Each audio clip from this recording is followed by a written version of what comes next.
Today we have a few cool announcements. I hardly do them, but I thought I would try to equip a new habit, especially if it's gonna be like a cool community goal. How is all my buddies doing? How are you all doing today, this beautiful Thursday? Good morning, good evening. Hopefully everybody's staying well and hydrated this nice hot summer. That everybody's going on their vacay, spending time with family and friends. Today's gonna be a unique type of spin the wheel, revisiting older games that we have played in the past. For example, 𝒌𝒻𝑠, we did The Caregiver, 𝒔𝒆 Cadence. Welcome, my beautiful buddies, to this wonderful day. Yes! Sometimes I feel like I need to, write my ideas down, so I did. I learned something recently and I thought I'd share.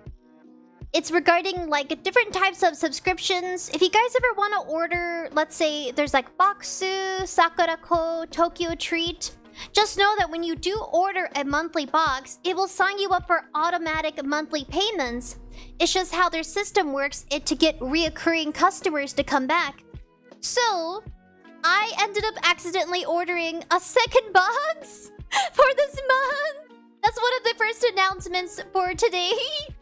So now we have a box opening approaching in the future. So I had to check my email. I was like, wait a minute, I remember ordering Sakura-ko. That's when we did our Sakura-ko first box opening. I've never ordered a monthly box subscription, but now that I have experienced what it is, what happens after, that you'll be assigned to reoccurring payments, I thought I would share this information with you. It's a learning lesson. Always check your emails. And I get preoccupied with other things, even outside of my computer. So I ended up trying to figure out okay, Tokyo Treat. And then I found out Tokyo Treat is a monthly box subscription you can even order through Sakura-ko. So once you have an account with Sakura-ko, which is Japanese authentic snacks, you end up also being eligible for other monthly box subscriptions through that account. So an account is automatically made after you purchase one of their monthly box subscriptions. But you have to be careful and, check your emails. I didn't. They'll send you a verification email so you can verify your email because they have your billing information and you'll be billed for a second month. So we have a second box opening approaching. I'll announce again when. I had no idea that's how it works. It's my first time. So just to clarify. So, after verifying my email, I found out that that's what the payment was, and it automatically charged my PayPal for a monthly subscription. So yes, learn from little sprinkles here. Always check your email, especially after you buy one box. Even if you intend just to buy it for 1 month, it will have a reoccurring billing. And if you want to avoid accidentally, purchasing a second one, given that they have your billing information, so I use PayPal. I was like, what is going on? I gotta figure this out. I'm like, okay, learning lesson 101. Check your emails. So, yes, I even have it up right now. I thought I would show you what it looks like, because I was like, oh my goodness, I feel like a scatterbrain. The thing about monthly subscriptions, even if it isn't for just a snack box... Oh, where's my mouse? Sometimes... where is it? Ooh. Sometimes, depending on the product, that's just how their system works. And yeah, being self-aware and learning from your fellow buddies is very important. So hopefully you guys learned from me to avoid any reoccurring subscription billing. Just be sure to, verify your email. It's just automatic. So I was like, okay, this makes sense. So then I had to, given that they billed me for this month, I was like, okay, so since I got billed this month, I'll have to make sure I cancel the reoccurring billing for next month. So we have a second box coming. I don't know when. And today we're going to be spinning the wheel.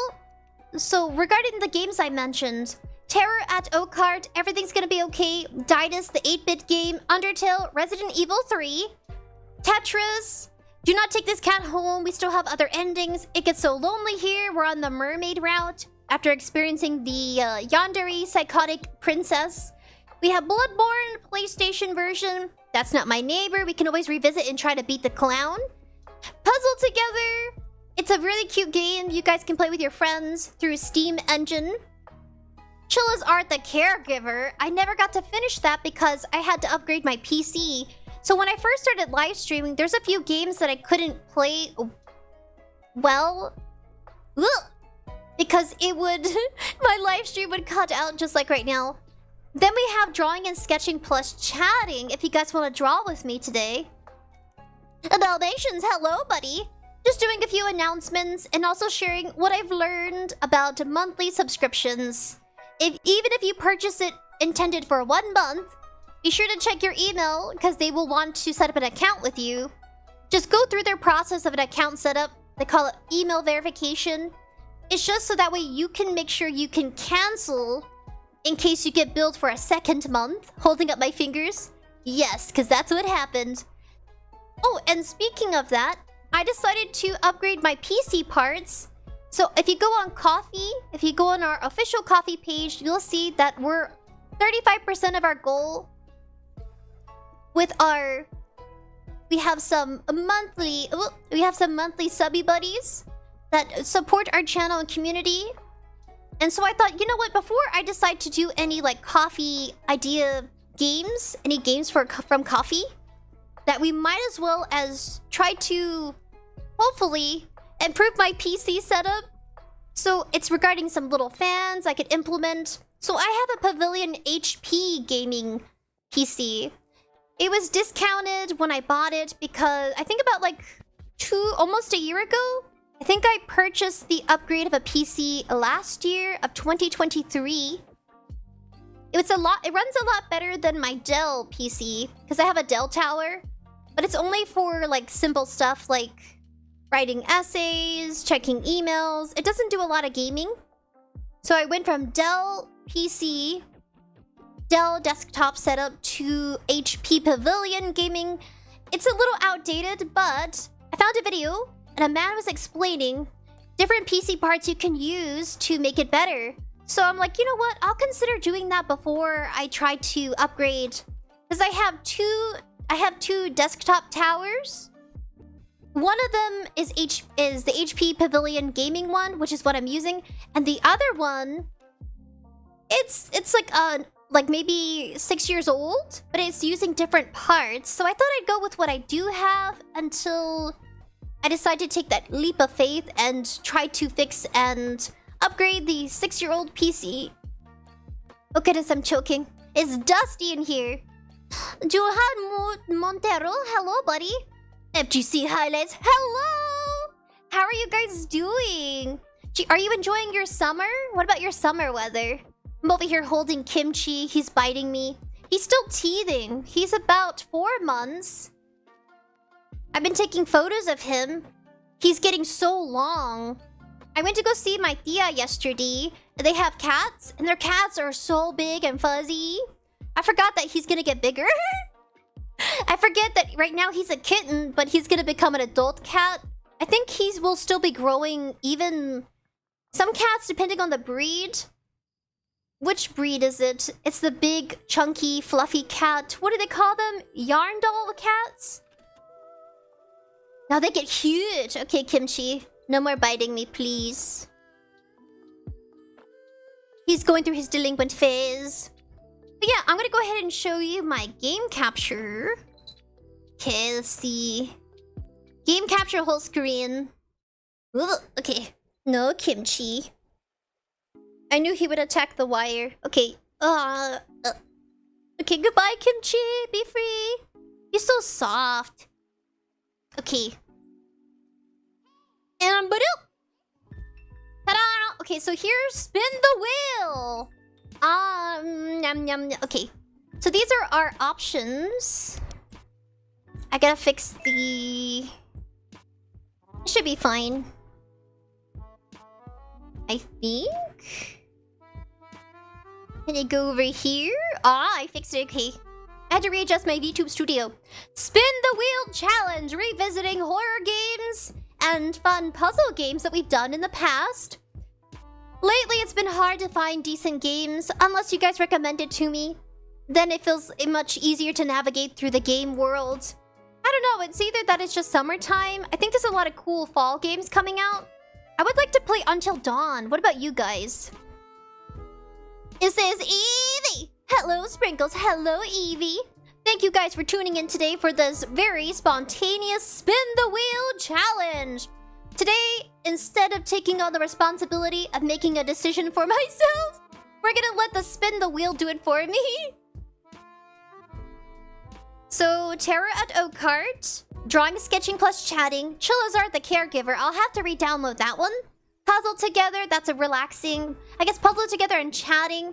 Are there any games, before we start the Spin the Wheel, are there any games I left out that you don't see? That you would like for us to play today? That we have had a part 1 to? Ah, Dead Plate. Oh gosh, okay, I could add Dead Plate. I don't know who told me that. It could have been telepathy. Dead Plate. We never finished the other endings. We had gotten like 1, but I kept messing up because there is like a certain... There's certain things you have to do in order to get alternative endings, like discover the truth ending. I think we got the neutral ending. It's called Leftovers? I think it was called Leftovers. There were like 2 other bad endings, or at least 1 more. Let's see, Dead Plate, to revisit that one. I'll have to go through my files to find it, but that's a good start too. So far we have 1, 2, 3, 4... Oh, there's Undertale. Would you guys like to revisit Undertale today? But do the other route. Instead of it being the befriend the monsters route, it would be battling and slaughtering monsters. I think it's called, there's Frisk, and then there's Chara.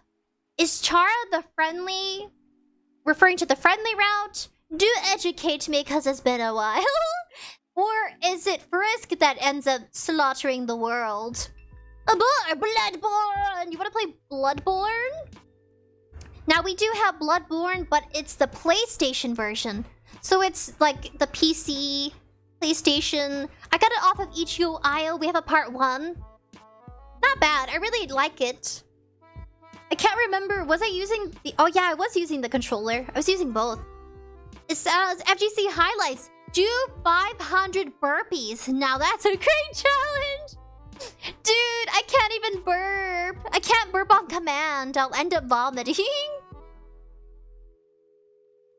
I've been drinking dandelion tea, because dandelion tea is really good for like your gut and digestive health. I was reading that people add dandelions to their salads, or they call them salads. If you want to be fancy, you say salad. I think it's from SpongeBob. He pronounced it as salad. It was an episode where Pearl was running the Krusty Krab restaurant, and she turned it into a hipster kind of vibe for a younger, like, customers to come in her age. She's like, remove the bun, and then remove the patty, and then he's like, then it's just tomato, lettuce, and pickles. And she's like, exactly. I don't know how I remember every word. At least close enough. It says bore or drawing sketch. Bloodiest or born. PlayStation version is goated. It's the one where they're kind of boxy. You know, like the older 2000s horror games where they're like just like kind of like box characters. Eevee says do fake burps. Okay, fine. I'll do a fake burp. Here it is. How is that for a fake burp? It's from my soundboard. Does it satisfy your requests? I think that's the only one I got. I got a chewing one too. That's like chewing popcorn. There it is for my fake burp. Oh goodness. So I'm gonna go ahead and spin it. If there's no request here, then oh wait, there was a burping. Okay, let me add that then. Since you requested it, I'll add 50... Hopefully I don't get this one. 50 fake burps! Oh my god! No! I'll add it since you requested. 50 fake burps! I don't want to vomit, but I'll put it. 50 or 500. 500's a lot! That's a lot. I hope I don't get that one. That's horrible. Okay, do you have any other ones? If we spin it, you win it. And that's exactly what you get. I'll have to go get my soda. I have some Sprite, but I left it out overnight. Do you think it grew mold? So I had Sprite. We ordered some like fast food. And I was like, okay. AI father's like, yeah, I want a burger. And I was like, okay. And so then I ended up getting like this really nice giant Sprite. It's like an ocean blue Sprite. But I left it out, so I don't know. I'll have to go check to see if it's still in the kitchen. It might have been thrown away, but we'll see. And then I'll bring it back, and then I'll try 500 fake burps. I wish I could belch. That's... It says, yep. Okay, that's it. Okay, we're gonna go ahead and spin it to win it. Let me get the audio started for... It'll play this really cool sound effect. So we're gonna do properties. And select the window. Random name picker. Alrighty. And go.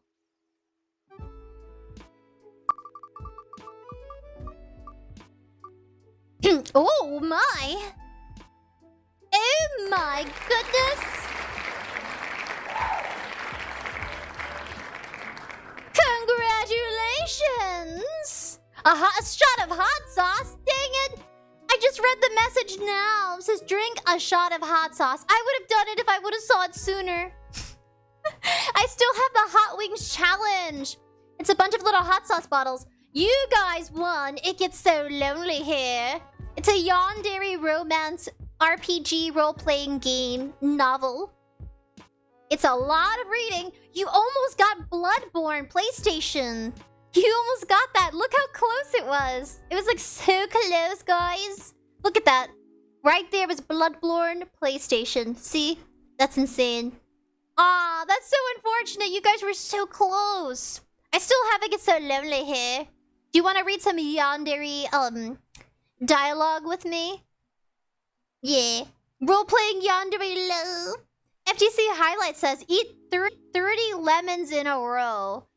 You know what? We'll do that for another challenge. I'll add that to our deck. So the next time we spin it to win it, well, then I'll try to do the challenge. Kimchi! Kimchi, stop trying to eat me. Is it normal for your cats to try to bite and eat you? Like, he keeps biting me. Kimchi!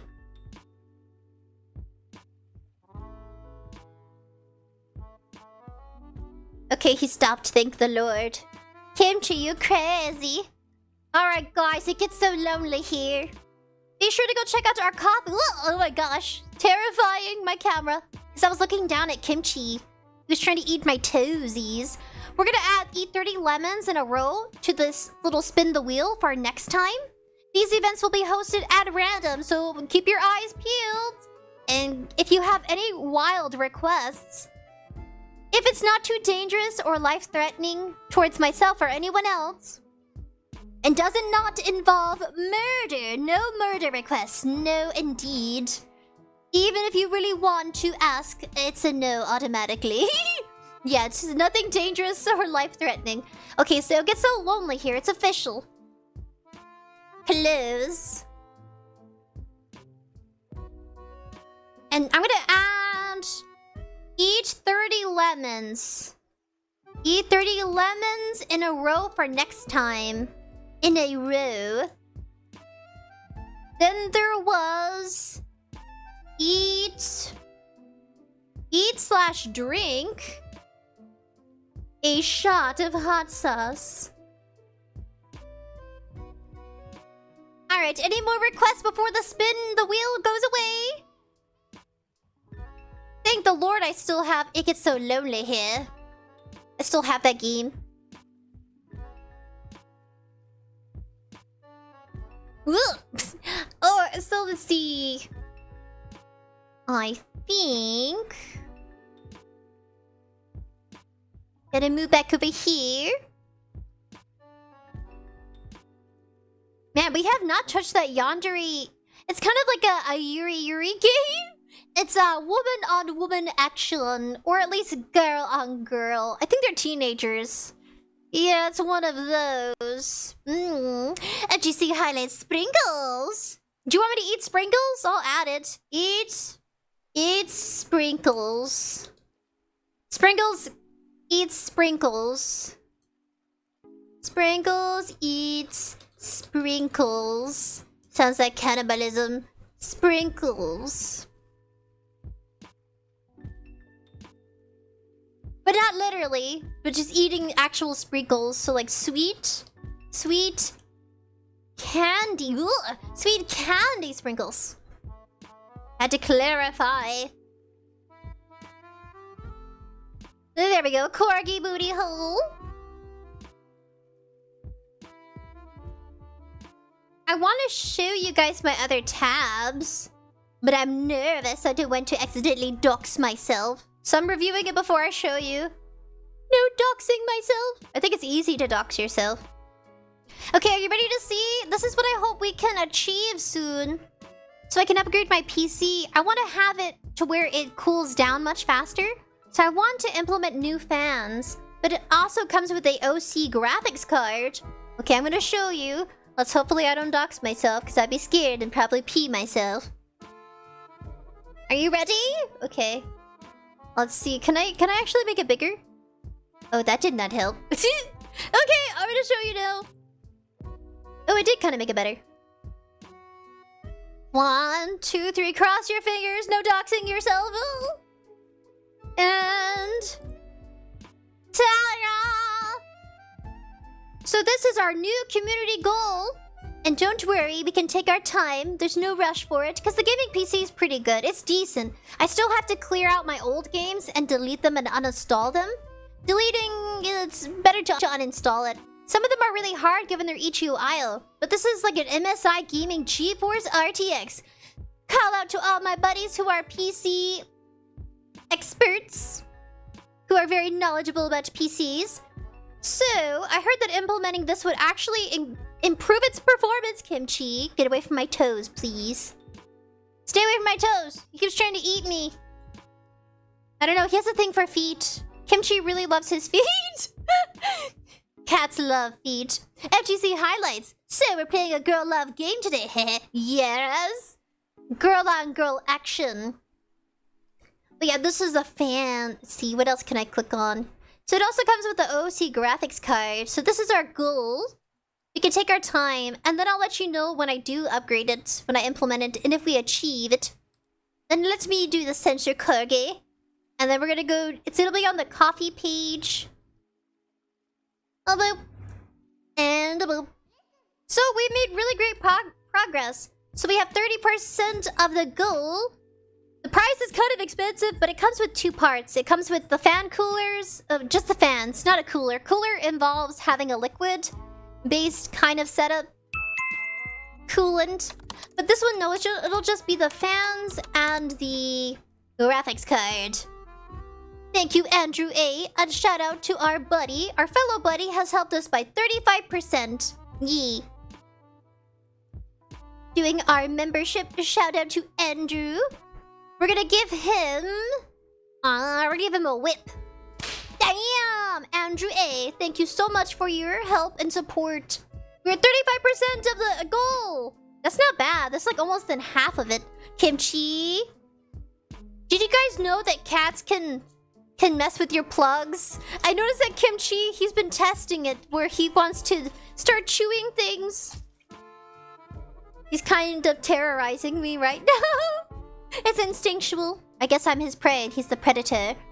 It says, feature cat sprinkles. I did. I fed him this morning, but he wants to bite things. He's teething. FTC highlights. Is it resorting to be oh my gosh. He's resorting to eating toes? Toe suckling? Oh my. Kimchi. I took a bath. I swear. I don't smell like German sausages. A bratwurst? I didn't smell like a bratwurst. That'd be insane. That'd be kind of gross. Alright, let me get the game out since it's won the vote.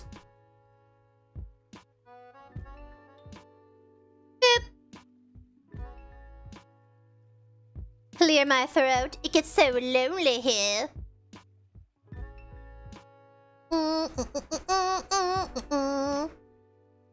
But yeah, let me turn off my display capture.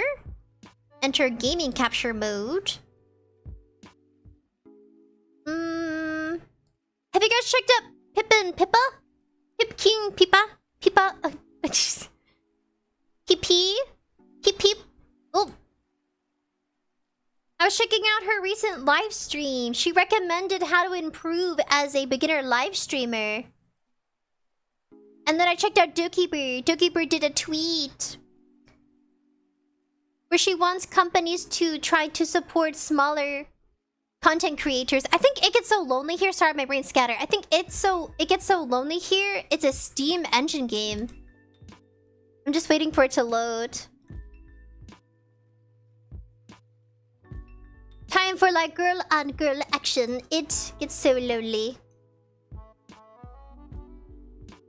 It's a yandere love story. So we already had part 1, part 2 of like with a vampire princess. She was cannibalizing her servants and she ended up eating us.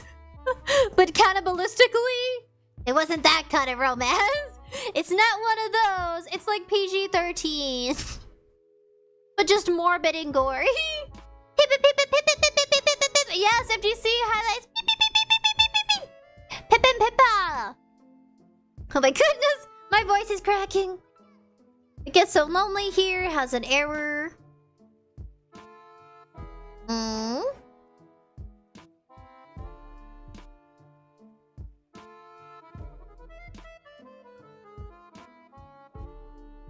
Library. Garceland, the notorious molding bunny people. Molding? What do you mean by molding?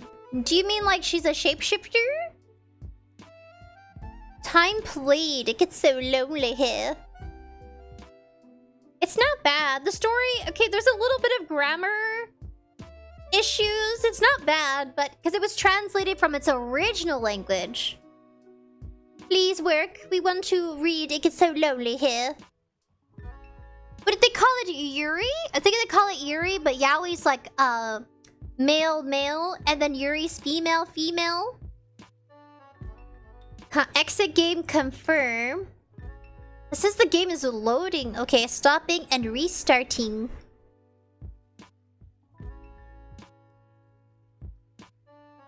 Okay, I'm gonna try it again. Double tap, and let's see if it loads. Cross your fingers that it works.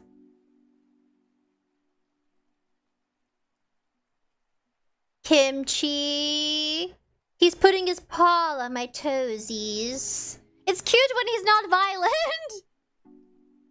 FGC highlights. Don't forget about Peepa's vomit drawer. What?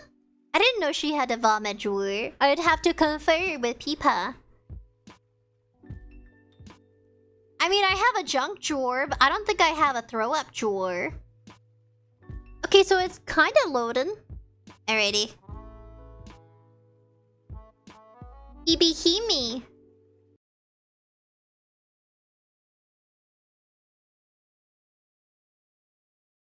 Properties.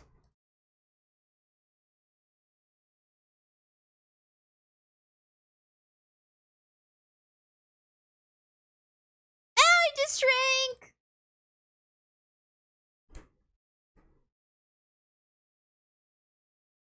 It is so loud. Tell me if it's too loud.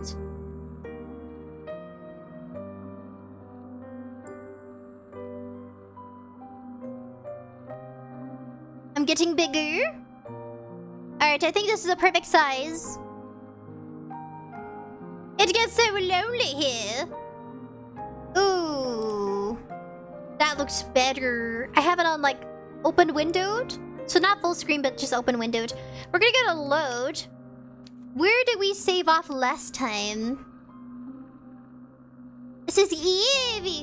It says the AI episodes turned me into an anime girl in their universe. Are you serious? That's kind of cool. Is it an actual video or was it a live stream? You witnessed it. That's cool. Turned me into a literal animal girl? I was about to say animal, not anime. I think I'm already enough animal as it is. Thank God it's not a fox hunting season. Like from Looney Tunes where they do a rabbit season, duck season. It's a comedy skit they have with Elmer Fudd. Poor Elmer Fudd. He's lonely. That's why he goes hunting for Bugs Bunny and Daffy Duck. I love you, Daffy. You little goofball. Lower game volume, please. Will do, buddy. Just a little more. Alright, it's at like 35. Is this good? I'm drinking some tea.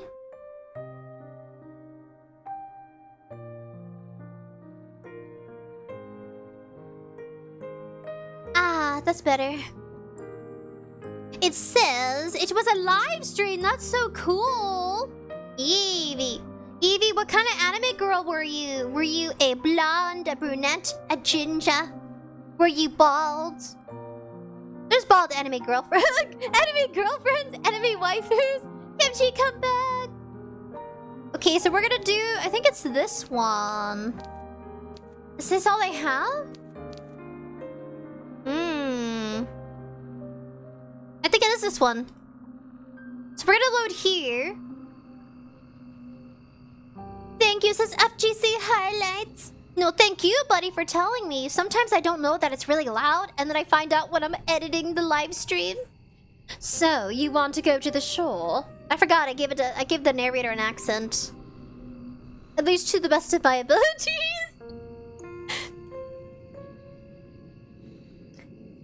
Good idea. What will you discover there, I wonder? I'm trying to do like that granny, wise elder kind of voice. Not so much accent. The night is far from over, and there are any number of adventures still waiting for you. Oh my gosh, I'm so stuffy. I hope that you have prepared yourself in advance, and I do hope for your sake that you will have learned how to swim. I have a sneaking suspicion that the skill might come in handy. Dropping my voice a little lower, you follow the path which leads to the shore, supporting yourself on weary, aching limbs which feel ready to snap at the knee beneath the burden of your weight. Dang, you called me fat! Your knees are ready to snap underneath the burden of your weight. Wow. Apparently, we're a chubster. Chubsters need love too, man. You are little more than a wisp of a girl, but you have been running for so very long, and your feet are so very numb. You feel like a great lumbering thing. See, the reading's a little off, but we'll bear with it. Because it's translated from the original. I think it's originally either in JP to English or... Yeah, I think it's JP. It was the original dialogue. Or at least the language before it got translated. You need to lie down and quickly. You only hope as you continue to run that you will find the means to escape your current predicament by the shore. So we chose the mermaid route. Because we got murdered by the vampire cannibalistic princess. So now it's a different girl. Do you know what awaits you? But you have visions of a harbor extending out to the horizon, cradling a fleet of white-sailed fishing vessels. Surely there will be a kind fisherman who will be willing to take you far away from his boat, to a place where your pursuer will not be able to find you. You can imagine, too, the face of this kindly fisherman, a face you have lifted from the fairy tales you read in abundance as a small child. Turns out we go to a boarding school, and our parents don't love us. That's the protagonist's backstory. And that we have no friends, and that we ended up getting cursed, or in an abusive relationship with somebody else that hasn't been named. I know, it's such a tragic story. It's crazy! It's like, what? It's like we faced bullying at our boarding school. Our parents don't talk to us. We're the only child. It's one of those kind of isekai stories where you end up traveling to another world and you end up discovering something great. But there's nothing but bad endings for this one. There's like multiple choices too. Kimchi! He tried jumping in my lap, but he fell over. Now I will take you in my arms, my beloved. Oh, no, he's biting. Never mind. Okay, goodbye. Kimchi is so tsundere. He's sweet, then he's sour. Isn't that what they call it? Tsundere? It's when they can be nice, but also kind of, a little spicy. Where is it again? Oh, yes. He will have thick, bushy eyebrows and a dark brown beard, streaked through with grey. He will look intimidating at a glance, but he will be fiercely protective of you, just like a father. You do not know what fathers are supposed to be like. You are only imagining. It is your imagination, however, which grants you the strength needed to keep going. You run to the shore. It takes some time before you finally emerge from the woods, but finally you do it. How much time, you ask? I cannot answer that. Did I not say that time had begun to lose all its meaning? That's right, we're going clinically insane and losing grasp of reality, apparently. At least according to the narrator. The forest is behind you now. At least, and all the awful nightmares that lurk within it. Oh yeah, when we got murdered in that one playthrough. At the castle. She just started eating and, like, I don't know. Like, it made no sense why she became morbidly obsessed with eating her servants. I've never met such a princess before until this game. It is free to play on Steam Engine. I'm gonna add it to our second playthrough later at the playlist. It is cold, though, and still foggy. It is still dark, too. The sun has yet to rise. You can see the moon more clearly now as it hangs above your head, round as a pearl or orb or crystal ball. The moonlight shines down upon the vertiginous cliffs, which plummet sharply downwards to a ray of sharp, spiky rocks below. You felt, upon escaping the woods, a degree of hope, but the sight of these weather-blasted cliffs gives you a pause. You inhale, then you frown. Now what are you to do? You did not think this plan of yours through very well. Not that you had much in the way of a plan in the first place. There was a little in the way of civilization here. The cliffs are far from the village, but how far, you don't know, and you cannot see any of the houses.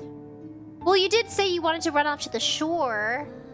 I don't think many people want to have to pay, like, insurance for the house, with potential flooding from the rise of the ocean. That's what happens to beach houses. They always have constant flooding, being so close to the shoreline. Where exactly will you rest your weary head? And what of your weary legs? That's right, we're weak from running. Fitfully you look around. There is nobody to your east, nor is there anybody to your west. There is no point in looking south. That is the way you came. And when you look to the north, the world falls away from you. The cliffs are too steep to scale, and it's too dark. Naturally, there is no soul here to help you. You are on your own. You feel so overwhelmed you could very well cry. You do not cry, however. You know that the tears have never helped anyone. You got yourself into this mess. Now you need to get yourself out of it. It is with this thought in mind that you inhale a lungful of salty ocean air. Then you begin your exploration in earnest. You keep away from the edge of the cliffs, afraid that you might fall, and take a sudden slip, unfortunate tumble into the abyss below. You are not as attached to your mortal body as some humans are, but you are not... But you do not want to die. You still care for yourself, if only a little. And it is a sense of self-preservation which compels you onwards. You glance this way and that, depressing the tall grass beneath your shoes, as you search for a place of shelter. Surely there must be somewhere. You cannot see any likely-looking settlements, but... What is that over yonder? Could that be a roof? You hurry onwards, hope building anew in your heart, until at long last you reach your destination. Oh, it is a beach house. Conrail like 12 boops knows why thank you, Conrail. FGC highlights Spriggle's Russian accent when?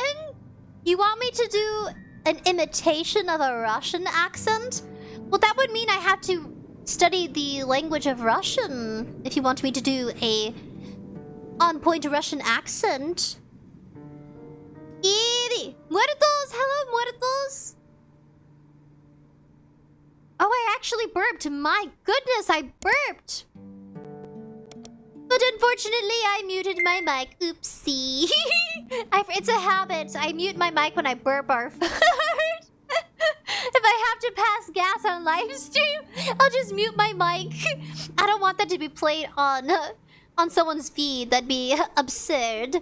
Evie, I can imagine there's a gender swap version of me, except she's a flat-chested tomboy. Well, at least you know yourself. Conrad-Lock12 says you're kind of getting stuck. What do you mean? What do you mean I'm kind of getting stuck? Oh, do you mean in the story? Yeah, we're kind of lost, and now we're gonna meet a beautiful mermaid, I hope. You're kind of getting... What does it mean, Conrail? I'm getting stuck? You mean freezing? Yes, I'm freezing. I'm lagging. Sometimes I swear I should have just become a VTuber.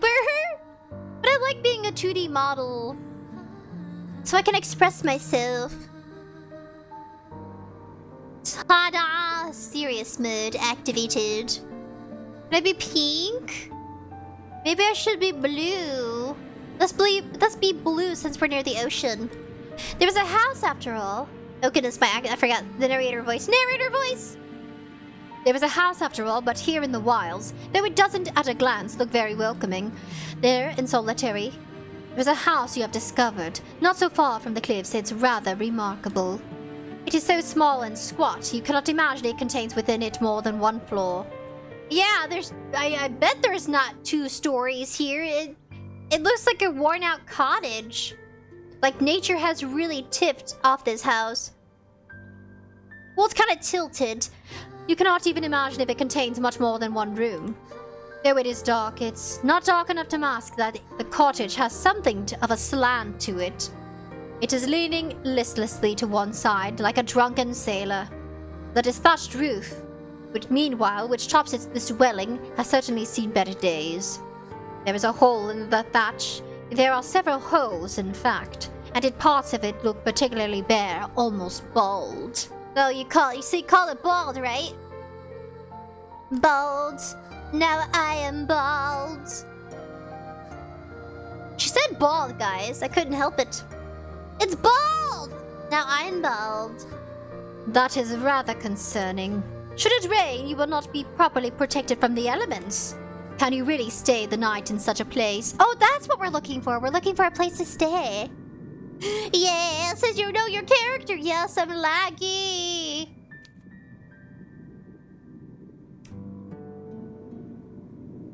Oh my. FTC highlights. What language do you speak then? I currently speak English, but not the proper English, but English. You have some misgivings, but your misgivings matter. Really, when there is nowhere else to go. This is not as though you have any other options. It is within sense of defeat, therefore, that you approach this cottage, which sticks out to the earth like a tombstone. Tombstone? What am I doing? Part of you wants to turn back, but you know that what would be foolish. The windows of the cottage are dark, but that does not necessarily mean it is empty. It is rather late at night, after all. Whoever lives here is, if indeed nobody does live here, might be asleep.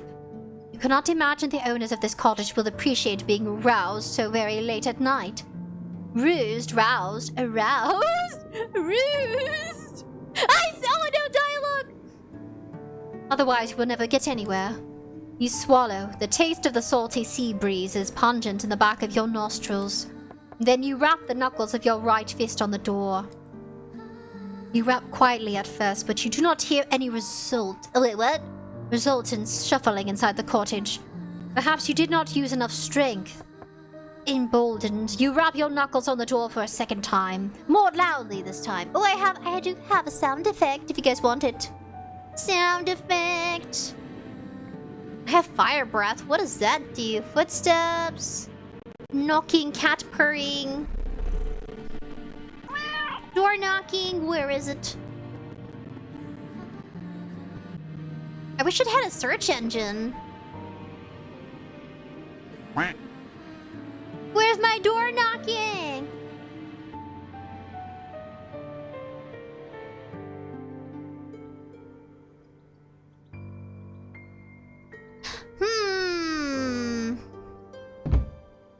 that's good enough.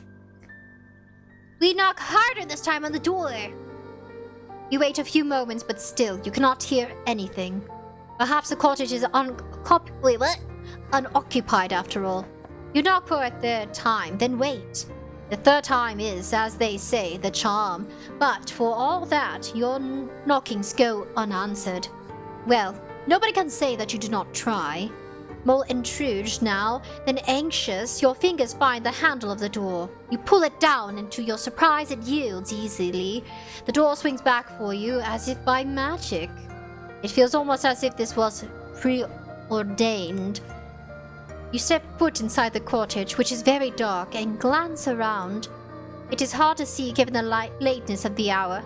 The cottage's interior is about as inspiring as its exterior.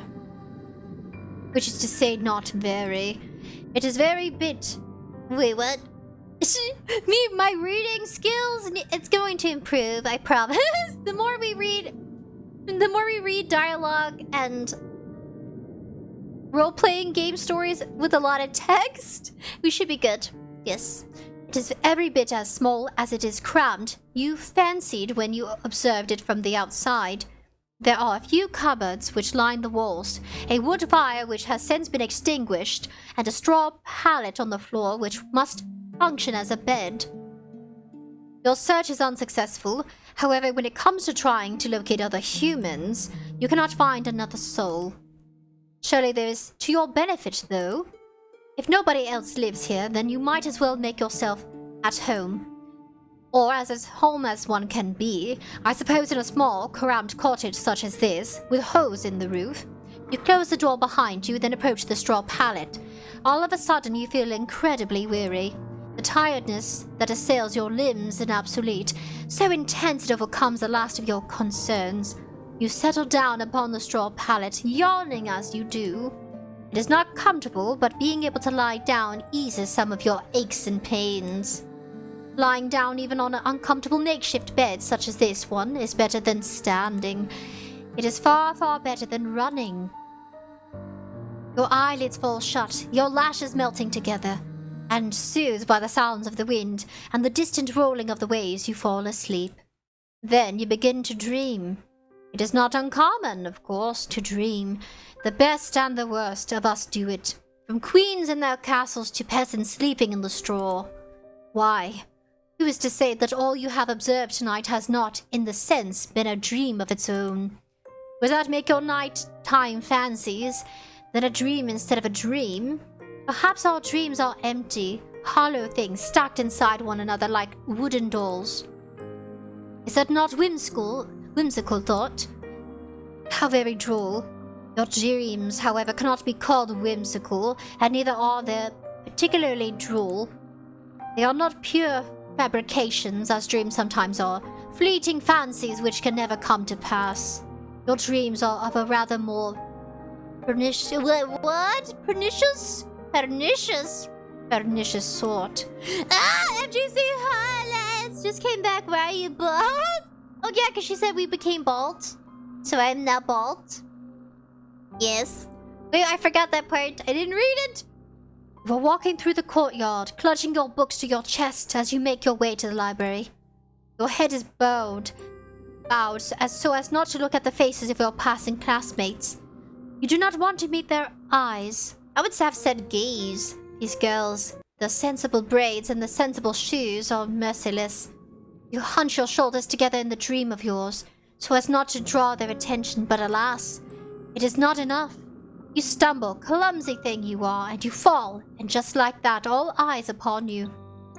They are staring at you. They are laughing at you. You lay there on the ground by the fountain, your books scattered and your skirt in a woeful state of disarray. Your knees hurt. Is it bleeding? You examine your injured leg, trying not to cry, and as this transpires, you hear a voice. One of your classmates is calling you out. She has acknowledged you. You look up shyly, tears beating in your eyes, at a girl taller than you, prettier and far more refined. She extends her hands towards you. Does she mean to help you? I gotta burp again. Oh, there it goes. It cannot hurt to try, can it? Hesitantly, you reach out to accept her offered aid. Her fingers curling around yours tightly, perhaps too tightly. Her nails dig into your skin. It hurts. Wait, what? Deftly, the girl pulls you to your feet. Your legs feel weak from your fall and your knee is aching, still bleeding. Wow, are we like... How sensitive is our body? We scrape our knee just by falling and now we're bleeding profoundly?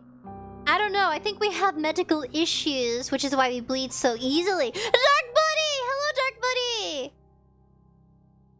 You stumble feeling out of sorts, but you are not afforded much of the opportunity to gather your bearings. The girl's hands are on your shoulders. She is laughing at you. Then she pushes you. The sound of the fountain and the running water, which drums against its basin, is all of a sudden very loud. It is overwhelming. It surrounds you. Then it engulfs you. It is cold as ice. You cannot breathe. The rushing of the water continues, echoing in your eardrums over and over, and then... No. You do not want to remember this. What good will it do? It is in the past, where the past ought to remain. You are never going to go back, not even in your dreams. It is this determination which forces you back into the world of the waking with a start. Oh my, boy. I'm lurking. Did I come back to a bold sprinkles? What has gone wrong? What did I miss? Ah, we're playing a romantic Yuri game. And the narrator mentioned something about being bald. The house, it's like a beach house cottage on the shore. And that the rooftop is balding because it's made out of hay and wood. Yeah, typical old style cottage / beach house. So I went bald. You gasp like a fish as you sit upright. Your eyes are naturally wide. You feel wearied from the lack of sleep. And with half-lidded eyes, you glance about. It is still dark inside your cottage. The sky, visible from beyond, the windows splashed, seals with stars. How long were you asleep? You are not sure. Your dream was so very detailed, it really did feel like you had been transported into a different time, into a different place. When you inhale, you taste a rank, foul-tinted water in your mouth. Tentatively, you pat yourself down, your fingers trailing against the front of your uniform. So vivid your dream was, you half expect to find that your clothes are damp. This is not the case, however. Did we pee ourselves? You are, in fact, perfectly dry. Okay, thank goodness. I thought we peed ourselves from my nightmare. Well, now what do? You go back to sleep. That sounds like the best option available to you. You are very tired, but your senses feel too overwrought all of a sudden for sleep. You do not think you could bear it. On unsteady legs, you rise to your feet, then stand by the window. You look out to the starry sky and to the pitted moon which bangs amongst them, and you frown. You cannot hear the wind outdoors, howling like an injured animal, and more softly, the ebb and flow of the waves as they meet the cliffs. But that is not all. What is that sound? Why is it almost like singing? Ooh, mermaid time! The voice is far away enough where you cannot pick out any individual words, nor even the individual syllables, but there is a haunting quality to it all. The singer, however they are, possesses quite a pretty voice, high and clear like a bell. The song is a melancholy, one which stirs your heart. Ooh, we're gonna be... Oh, are they gonna trick us to fall to our death? Because mermaids are known for that in the original tales. They're called sirens. Sirens was the original word for mermaid. And that the sirens would sing to you, and they would kill sailors because they would go insane. Curiosity takes root inside you, as it did during the fateful day you found that book in the library. Logically, you know you should not go outdoors to seek the source of that singing, but emotionally, that is another matter altogether. You really should have learned your lesson by now. Ooh, the narrator's warning us. I swear the narrator's evil. Oh, says Bull. MGC highlights. I don't know, she did win Bruce Willis mode. Oh, Bruce Willis! He played in Men in Black, right? Mr. Willis, didn't he also play in the show The Prince of Bel-Air? When he was younger? You should know better than to go sticking your nose into businesses that do not concern you. But naughty little girls such as you never do learn, do they? I added that last part. You cross the old fisherman's cottage as though in a dream, then reach for the handle of the door. The handle depresses easily enough beneath your grasped fingers and the door opens with a click. Ew, the moon. The rest of the world yawns before you, framed in the doorway, all of it bathed in the moonlight. You thought it was cold inside the old cottage, but it's colder still now that the door is open. An unpleasant wind rushes forth to meet you, nipping mercilessly through the fabric of your uniform. You look across the cold, inhospitable landscape, your fingers clench to the fist of your sides. Then you step out into the unknown. The canvas, the cliff face, led by nothing more than the luxurious singing. You haunting and so ethereal in its voice, as it hangs on the breeze, it would be enough to send 1,000 ships off to the war. You keep walking into the night until you reach the very edge of the cliffs, where they drop downwards into an empty air. You ought not to go any further, but the voice has yet to cease. You can still hear it, echoing inside your head. It compels you to act. You look down at the shore, which seems like dizzying distance away, then out to the ocean, which is breaking against the scattered rocks below. Your eyes narrow with determination. Then you take a step towards the cliff. Oh my god, we're about to go plummeting down to the ocean! The cliffs are steep and the rocks below are sharp. You can see them glinting in the darkness, their tips jagged like the teeth of hungry predators. And the cold wind blows, rocking your hair, and you shudder from it. Your shoes were not built for scaling cliffs, and your heels do not have much in the way of purchase, particularly not when the cliffs are so steep. Clinging to the cliffs is no small feat, yet you are determined to ease yourself down onto the shore, in one piece, preferably. The wind is so powerful it feels as though it's something deliberately, maliciously to it. Wait, what?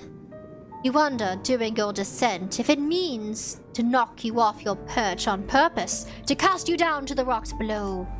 Well, if that is what it wants, then you refuse to give in to its satisfaction. You can be awfully stubborn at times, and now is one of them. You continue to climb. How long have you been at it now? Until at long last your feet meet the shoreline below. Oh, thank God. I'm so happy it wasn't describing the cliff. That'd be too much to read. Oh my, Castellane. Bruce Willis is known for Die Hard movie. Bruce Willis. Then who am I talking about? Hold on a minute. Bruce Willis.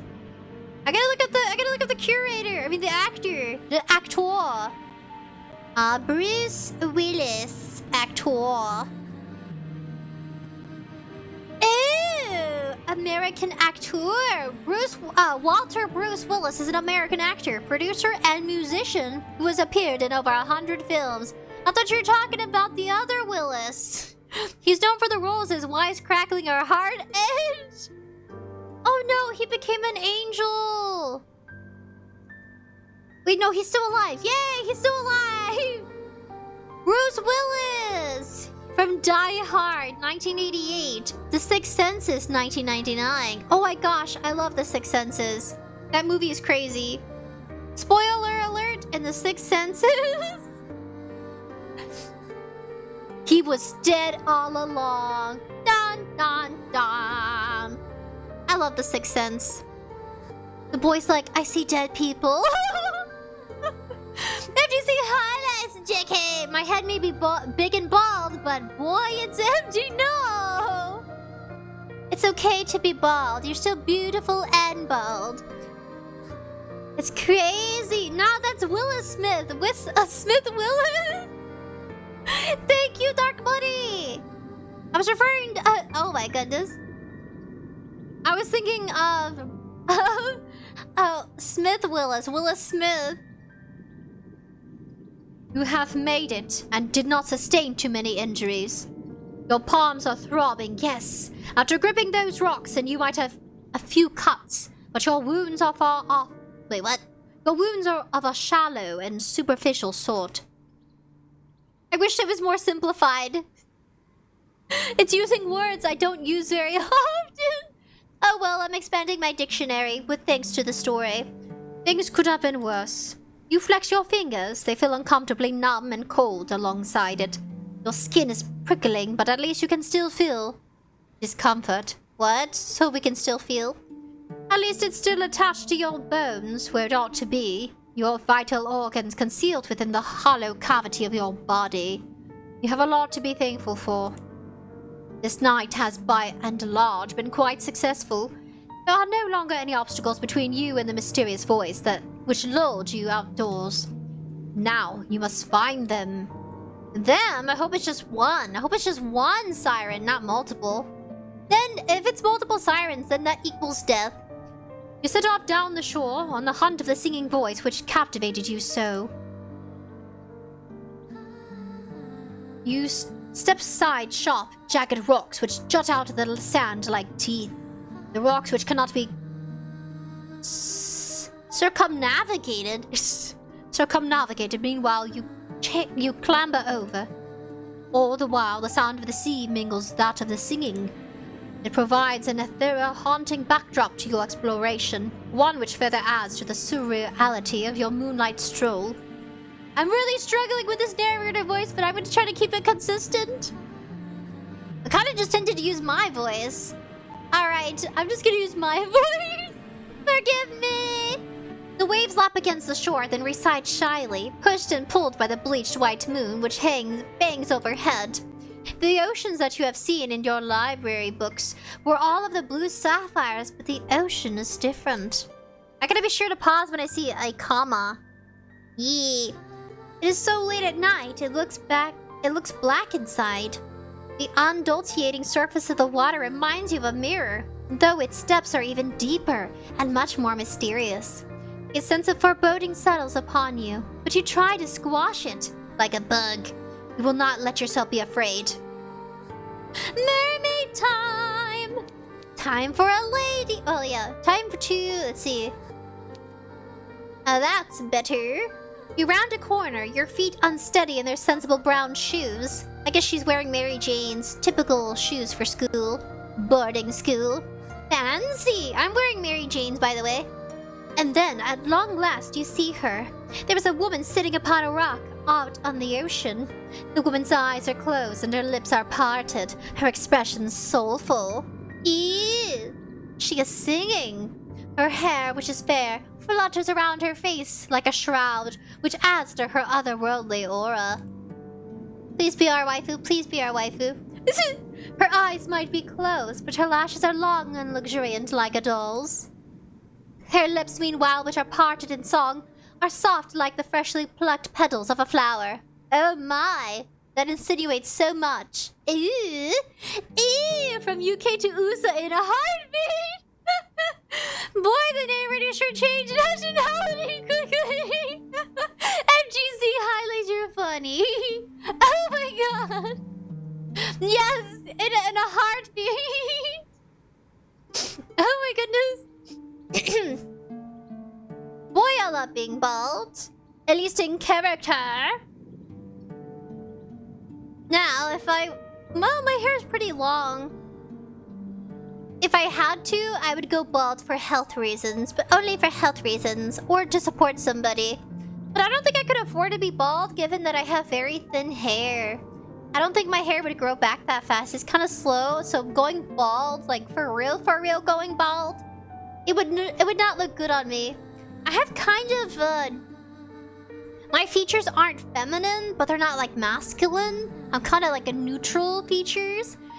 Man, in the past, I've got people who are like, what are you? And then I start talking and they're like, oh, you're female. And I'm like, okay, great. I confuse people. It's my native features. They're distinct.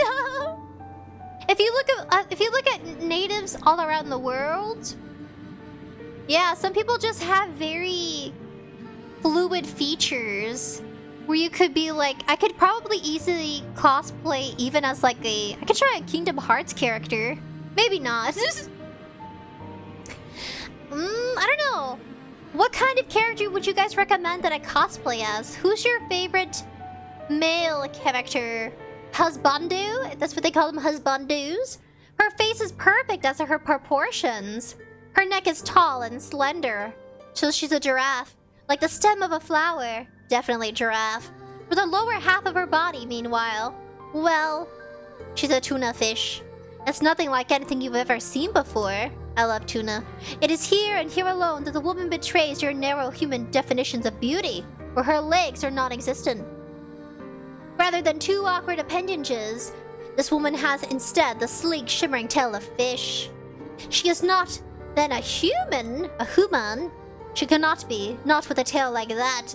Delicious. I'm hungry for fish now. This unusual sight makes you gasp, and quite audibly at that. I mean, omega's good for you. It's good to eat your fish. You do not mean to be rude, but you cannot help yourself. Humans tend to react poorly to things they do not understand. At least you do not scream. That would be rude. Yeah, that would be rude. Oh, she noticed us. Our wife who noticed us. Oh my, indeed.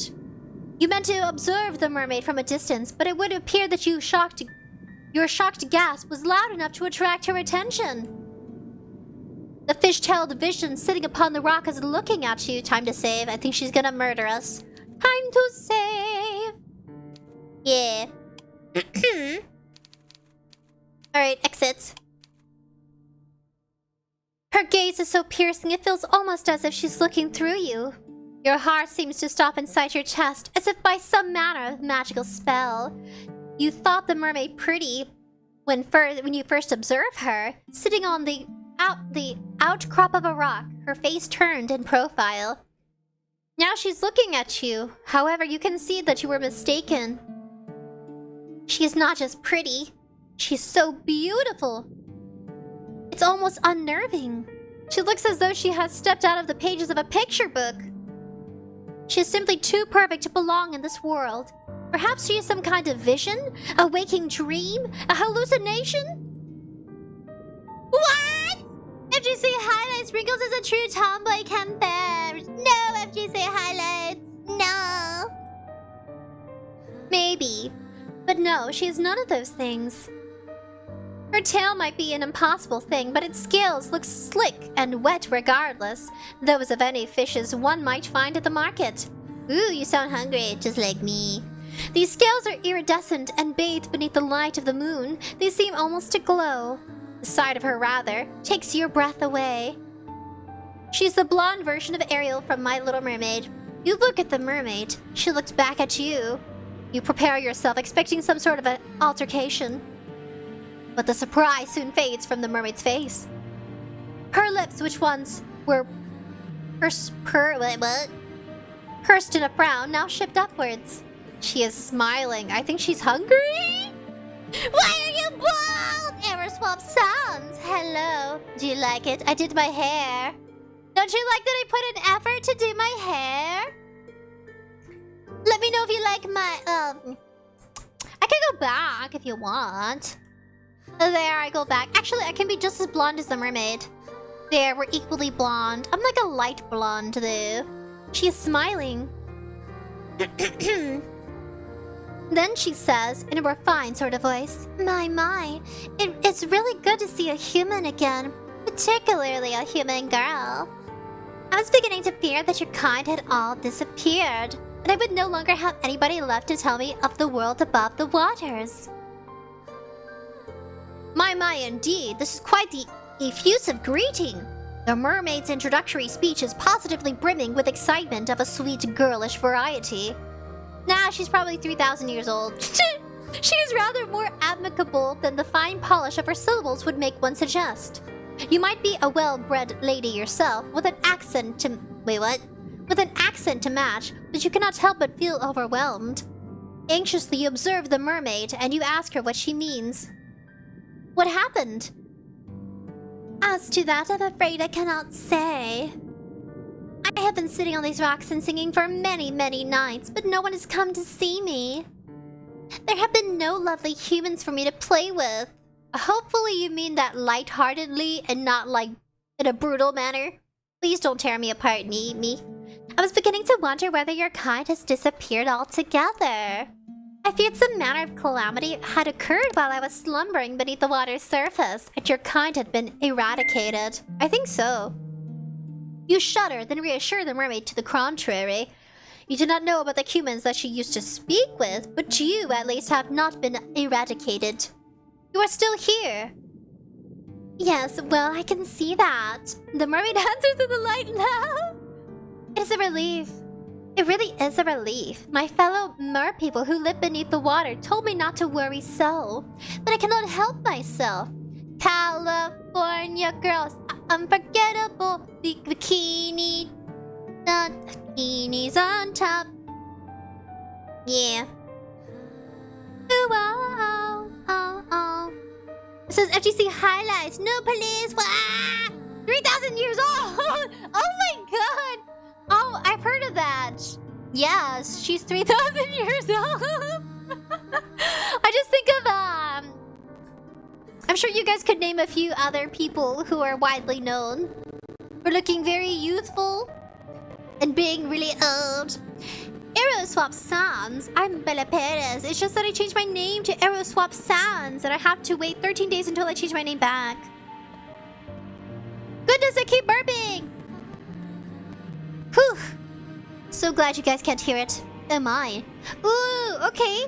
Hello, Bella Perez, also known now as Aeroswap Sans. Where was I again? Oh yeah. I have always been fond of you humans. It was rather sobering? Sitting here at night after night all on my own. I gotta keep her accent consistent. Malibu girl. Yeah. It's so lonely here. Now, that is an interesting turn of a phrase. It catches inside your head like a burr. Have you heard it before? Maybe. So, dear human, what did you say you are unfamiliar with these parts? Wait, what? Hesitantly, you examine the mermaid. Thoughtlessly though you might be at times, you are not so very self-centered that you cannot detect the note of longing in the mermaid's voice. Ugh. Please calm your tetas, lady. I'm not that excited to see people. I'm not as excited as you are. We're still strangers, please. It is evident as she looks at you that she's hoping for a particular answer of her query. This answer, alas, is not one that you can furnish her with. You do not want to lie to her. Putting on my anti-blue light glasses. My eyes are hurting from all the light. It is after some hesitation, therefore you reaffirm your earlier words, though this time you embellish them. You tell the mermaid that you are a traveler from a far-off land, one which is very dissimilar to this one. It is not a complete fabrication. You tell her that you have only just arrived by the shore, and you are unfamiliar with both your immediate surroundings and those further afield. If there is a village nearby, then you never set foot in it. You do not know what the village is like, nor how many inhabitants it boasts. That's right, in the other playthrough, the villagers died from the plague of some sort. Some sort of horrible illness. There's a link! Karaoke stream needed! We should do karaoke! Give me a list of songs you guys would like me to practice before the karaoke stream. We can plan it for next week. We're doing one shot, a revisit for the final part this Saturday, so stay tuned in for that up ahead. You do not know if a calamity, as the mermaid grimly supposed, has struck this land. But if she fears all the humans within the immediate vicinity have been laid low by some mysterious malady, then she needed to worry over on that score. You are still alive, a declare method. You are not, you wonder, though to satiate her curiosity with the human realm. Yes, that's true. You are here. I'm really grateful, naturally, for your company, although... Wistfully, the mermaid sighs. I was rather hoping you might be able to bring me some news of the nearby village and of its inhabitants. Hopefully she doesn't eat people. Hopefully she only has a fish diet, not a human eating people diet. This makes you wonder. Was there a particular person from the village she was close to? So, you were able to work that much out? The mermaid answers with a small smile. You are an intelligent one, aren't you? Your past professors would beg to defer on that score. You were always awful when it came to academics, mathematics in particular. You could never get your head around all those numbers. Your stern, stony-faced math professor used to despair in you. But she is not here. None of them are here. It is just you, now with a mermaid, and she does not need to know about your dismal academic record. You allow yourself a small smile, touched by her compliment, and tell her that it was nothing more than a lucky guess. For a guess, it was remarkably accurate. I can't figure out what accent I'm giving her anymore. You are quite right. I did have a close friend from the nearby village. She was very dear to me. Internally, you congratulate yourself on the piece of a detective work. How very clever you are, for now. There are many humans in this world, of that I know. The human who spoke with me, however, was special. She was my human. You did not fail to catch the possessive note in the mermaid's voice. Oh, they were lovers. And, cherished dearly. She would come to me on my rock late at night, when she was finished with her chores, and we would talk. I asked her a good number of questions about the human realm and about her customs. Ew. I fear my endless inquiries must have been rather tedious, but she was always happy to indulge me. She never once scorned me for my ignorance, and neither did she make me feel like a fool. I love those people. I love when people educate you but don't make you feel dumb. It's like, okay. She always made her time for me. No matter how many demands she had on her time.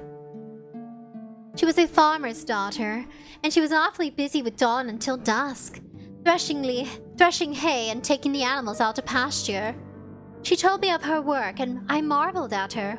Slender though she was, she possessed a truly tremendous amount of strength. I, who have lived in the ocean all my life, cannot countenance working as hard as she did, but she bore her burdens without complaining. She was not the prettiest human who has walked the earth, but that mattered not to me. Her conversations were engaging, and I knew through our continued encounters that she meant no ill will. She did not have even a single drop of malice in her heart. The wistful manner in which the mermaid speaks of her friend makes you feel, for a few brief moments, a flicker of some ugly premadural emotion. Could it be jealousy? It is painful, isn't it, to hear others wax poetic about those they hold dearly, particularly when you yourself have never been regarded in such an intimate matter. You have for many, many years been woefully alone, but you are not alone now. You are with the mermaid and she is with you, and though she may not prefer to be in the company of an industrious farmhand, the farmhand is not here. Where did she go? She probably died from the illness like everybody else. We figured that out from part 1, when it came to exploring the castle. Only if she knew. She quite simply disappeared one day, almost as if she had been whisked away by a wicked spirit. That seems quite the anticlimactic ending for such a close relationship. Did the farmhand not tell her companion beforehand that she might one day disappear, like die? Yeah, people die, girl. I guess mermaids live longer maybe in this world, like their lifespans extended, or more so than us. She could be like 3,000 years old. No, she did not. Nothing of the sort happened. It was all very sudden. So you ask, feeling affronted upon the mermaid's behalf, did she not give you any warning? No, not a single one. And when you ask, did she disappear? I don't know, in truth. Time is a strange concept to beings such as myself, particularly as it seems to ebb and flow indifferently both above and below the surface. You humans have a strange compulsion to pin down and to place labels upon everything. You have names for your seasons and for your months and even for your days of the week. It is all very precise. We merfolk, however, do not bother with such affairs, perhaps because we live for so much longer than you humans do. We have no need to obsessively document our days, not when we have so many of them at our disposal. No, she lives for like probably hundreds and hundreds of years. This curious remark catches your attention. Making sure my mic is on. How long exactly do mermaids live for? Ooh, The mermaid does not look much older than you do, but you cannot help but wonder. My, nosy, aren't we? The mermaid asks as she laughs, a soft tinkling sound like that of a bell, which makes you blush. Were you being nosy? I think inquisitive, but I guess to her nosy. Maybe she thought we were wondering how old she is? I mean, yeah. Perhaps you were. You have always had a thirst for knowledge. Not of the dry, dusty academic variety, but the stories peopled with strange persons.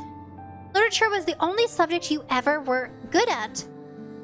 Again, it's hard for me to quantify, but to put it in terms humans like you can understand, I suppose mermaids can live for centuries. Knew it. Centuries? That is quite the surprise. Yes, indeed. Oh wait, no, shocked. Whoa. That is cool. Quite the surprise. What is that? But perhaps it shouldn't be. You have been subjected to a number of surprises tonight. What is the more to add to the pile?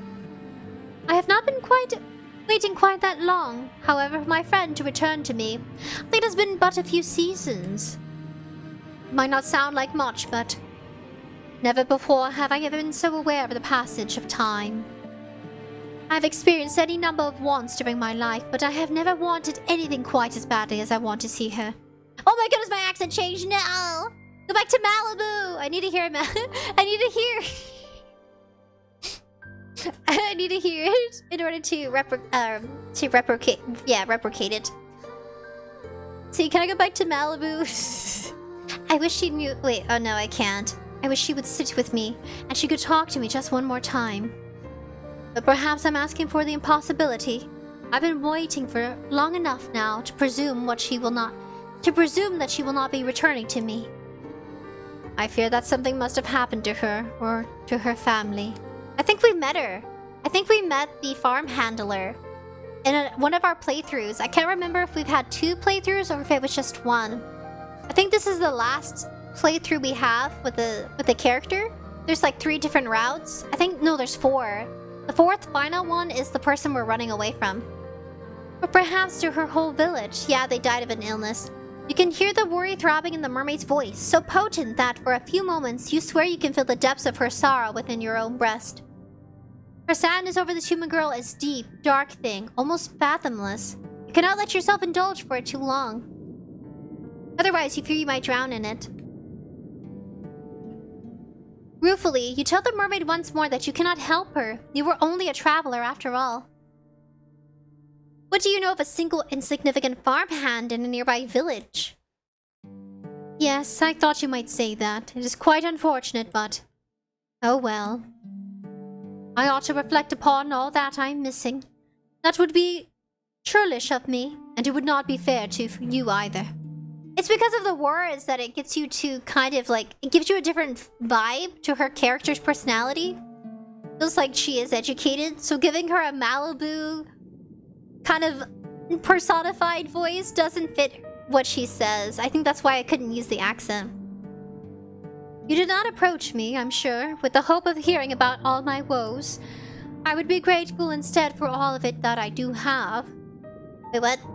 I still have my long, long life, which stretches before me like a golden cord, and of course I have you now. Does she?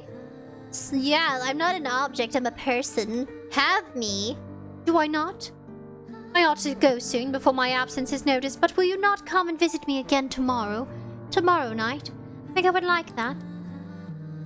I have always enjoyed speaking to humans. You make me feel less alone.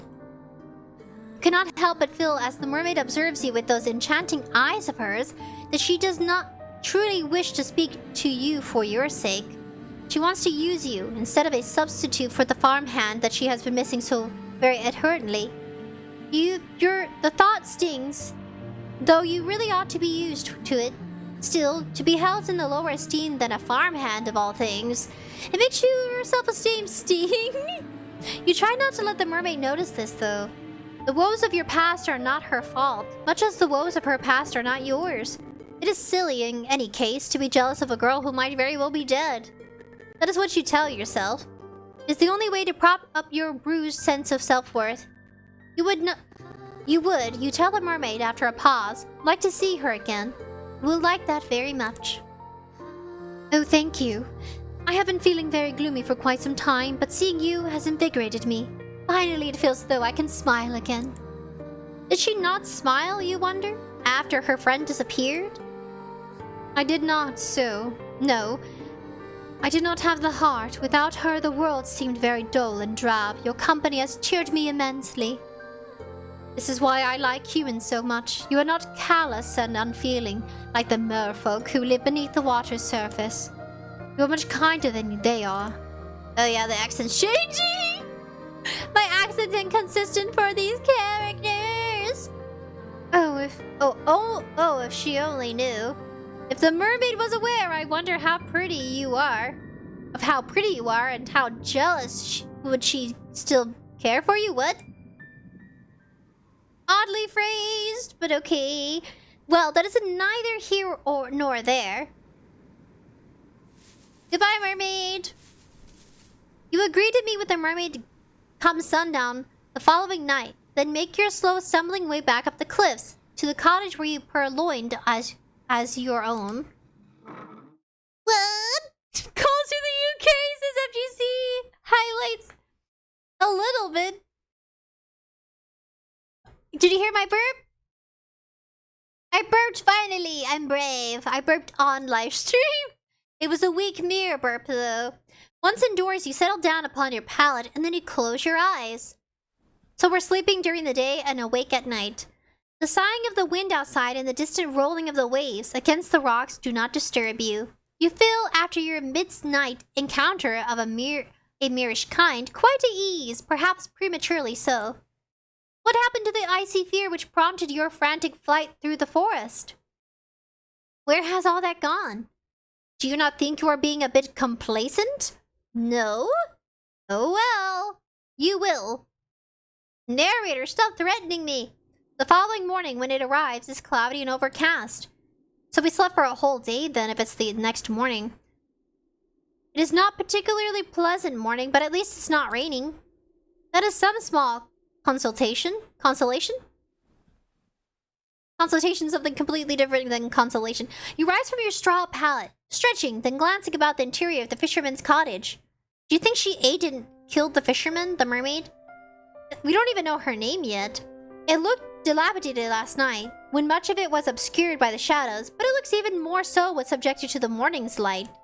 The cottage interior has a distinct disquieting appearance of having been abandoned in a hurry. There's broken pottery strewn around the ground, and the singular wooden chair, which once must have stood by the singular wooden table, is lying on the floor. The doors of the cupboards, meanwhile, are ajar, the shelves within the depressingly bare. A quick search reveals a handful of edibles, but there is a precious little to be getting on with. If you wish to live here comfortably, you will have to look into foraging for food. You ate very little last night, and your stomach is empty. It was the malcontented rumblings of your stomach, in actual fact, which roused you from your slumber. But your body seems to be far away indeed, much like the great clouds which choke the sky. You are not thinking of your own physical discomforts. You are dwelling, instead, upon the events of the night prior. Ooh, I feel like our character, the protagonist, has a compulsive and obsessive behavior towards a person. Like, the infatuation is very strong for the protagonist. I don't even think we have a name. It's just like the narrator plus like the girl we're playing as. I don't know. Interesting. I can't remember if any of them have names. Maybe not. You cannot help but think of the mermaid. Did you truly meet an aquatic maiden last night during your nightly stroll when you could not sleep? It sounds unreal, especially now that the sun has risen and the shadows from the night prior have dispersed. You cannot quite believe it. It must have been a dream. But why? Then can you recall it so very clearly? You help yourself to the scant food and drink available to you, all the while thinking of your next course of action. Now what are you to do? Go fishing. You plan, of course, to return to the shore come nightfall, so that you might once again see the mermaid, but the night will not arrive for quite some time. You need to find some means of keeping yourself occupied until then. The uninspiring interior of the cottage does not furnish you with any particular ideas, so you decide to go for a walk. Your souls still ache after you your souls still ache after your exertions last night. But if you go slowly, you ought to be alright. That is what you hope, at least. I think we should rest. You do not want to spend much longer than you have in the fisherman's cottage, no matter how cold it might be outdoors. It's almost as cold inside as it is out, and in any case, the cottage is far too small. FGC Highlight says, nah, the project is just, horny. Yes, very much. I think they are, a hornball. Yes, most indeed. But they're, like, young. It's so conflicting, because it's a youthful character. It's like a teenager. It's so odd. It should have been, like, they should have all been, like, adults. Then I feel like the tone would have shifted. It's a little off. Like, tweak their ages a bit. You leave the cottage behind you when you set off. Maybe she's like, yeah, definitely. Maybe she's like 17, 16. That'd make more sense. You do not know where exactly you are going, but you suppose it does not matter overly much. You do not have any particular destination in mind. I think we need to have... I think she needs to have, like, she needs to think about her goals. Does she want to start living here? Does she still want to keep traveling? What about what she was running away from? I don't know. I guess she's too young to be ambitious, especially about a foreign land. Your Mindearings lead you to the cliffs, which are steep and sharp. I just remembered. Do you guys remember the story Neverland? Disney created a story called, what is it? I believe it's called Peter Pan. Peter Pan is like this young elf boy creature who is accompanied with a fairy named Tinkerbell. And he has the Lost Boys. And it's kind of like an island like this one. That's what it reminds me of. And that there were mermaids too. Your Mindearings lead you to the cliffs, which are steep and sharp. The drop to the shore is earliest one, so much that you have to wonder at how you were able to descend the cliffs night prior to the meet of the mermaid. You are rather more determined than you ever realized. Maybe she needs to create a path to the shore, or take a path to the shore that's easier? Though I, of course, could have told you that much. Narrator. You are surprisingly capricious for such a small, slender human. You walk alongside the cliffs, keeping a sensible distance away from the drop of the shore. You might have survived last night's excitement unscathed, but you do not fancy trying your luck. FGC Highlight says, nah, yeah, teenagers are a demographic known for not being chaste or wholesome. Laughing my butt off. Teenager characters, they're always hornballs. I guess so, because it's kind of like a dating game. A Yuri dating game. Kind of. It's really hard to place this game because of its themes and its, you know, anti-quote. Can I do the bunny ears? With my hands? And it's, yeah. In quotation. If I can get my other hand. Come on, other hand. Come on, you can do it, hand. There it is. Ah, my ghost hand. Okay, yeah. Yeah, and in quotation, innocent, not so much. It would be like you, really, to avoid a drop to your death in the darkness, only to stumble during the morning's light and take an inversible tumble. Your fortunes have never been the fairest. Your minderings along the cliff reveal to you all manner of curious flora. You thought the night prior that the cliffs were weathered, blasted, but you can now see that your assumptions were incorrect. So there's vegetation. There are flowers here, very warm and bright, like the sun's light during the summertime. Or you think, with a flush of pleasure, the fair hair of the mermaid, whom you are certain you spoke to last night. These flowers are so very like her hair, it's uncanny. You step towards the flowers, drawn towards them, and sink down to your knees. The tall grass brushes your ankles with a caress, the morning's dew wetting your skirt. Your clothes are getting damp, as are your legs, but you care not for the minor discomfort. You have just had an idea. Why not make a gift for your new friend? You are sure she would appreciate it, why would she not? She told you in a voice which was steeped with dolor that she had been feeling lonely. You want to see her again. Ew. And when you next see her, you would like to make her smile. It is with this thought in mind that you begin to pick the flowers which are growing upon the cliffside. These flowers do not have any thorns, and their delicate stems snap easily and up between your fingers. You take care when plucking these flowers to leave a substantial amount of stem intact. I'm curious. How come we're not concerned about eating? Don't you find that odd? Maybe we're like in a coma or some sort of vegetable-like state, and this is all actually a dream? Because you would think she would prioritize eating first before flower crown picking. You know what I mean? What would you guys do? If you were in the situation where you were running away from some malicious creature or entity in the woods, you know, after you isekai your way into another universe, and you happen to stumble along the shore to find a beautiful mermaid, you wake up the next morning, what is your first, like, choice of action? Do you find something to eat? Or do you start creating a flower crown for the beautiful maiden mermaid? What would you do? I'm curious. I don't know, I'd start trying to hunt for fish and eating. I'm too much of a foodie to pass up on food. Forget the flower crown, I'm gonna eat! You take care when plucking these flowers to leave a substantial amount of stem intact.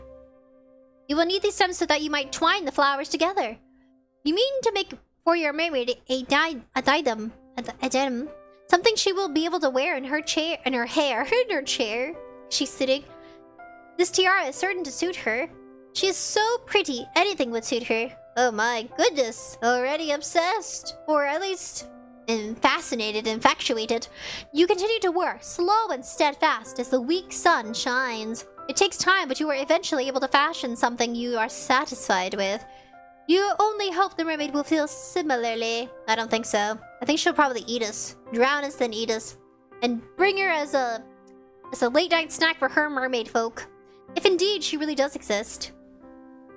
Carefully, you pocket your makeshift item, then decide to forage for some food. Finally! She should have done that first. You discover during your search some fruit trees whose sweet burdens are enough to fortify your spirits. For the present, at least. It is fortunate, really, that you are so excited about your moonlight what? Rendezvous with the mermaid? Rendezvous? I'm gonna say rendezvous. If you were less focused upon the future and dwelt more in the immediate present, you might have more of an appetite. Love, sickness. Eat the mermaid, obviously, says MG Highlight. That reminds me of that isekai train animation we watched, where he goes to a world. Isekai is where there's a bunch of beautiful women, and he was kind of making fun of the isekai adventure kind of genre that anime and manga explore. The isekaiing, where he eats the mermaid woman he discovers. We're all thinking as an audience in that moment of the isekai train animation. There's a part 1 and a part 2. I think it's part 1. We're like, oh, he met a mermaid. They're gonna become friends. And he ends up eating the mermaid. Wurdo says food is the best, always. Yes, we're having tuna tonight. If that's correct. I mean, if the mermaid passes and becomes deceased, would we eat her? I feel like she would. She would just kind of like start roasting it. I mean, come on now, she's part fish. The emptiness in your stomach is assuaged. You return to the cottage. Whereat you mean to wait for the setting of the sun. Yeah, you need other things to do.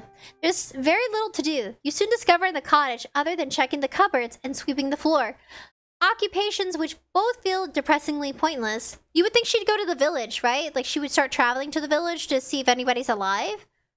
There are no books to read either, which you might pass your idle hours. You do, however, busy yourself with trying to light a fire so that you might ward off the cold.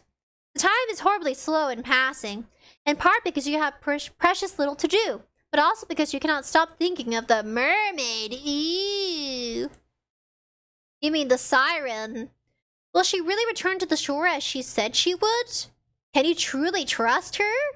Oh, you hope that you can. Ew. If she were not present at your designated meeting place, you think you would die from disappointment. Dating game. Typical dating game.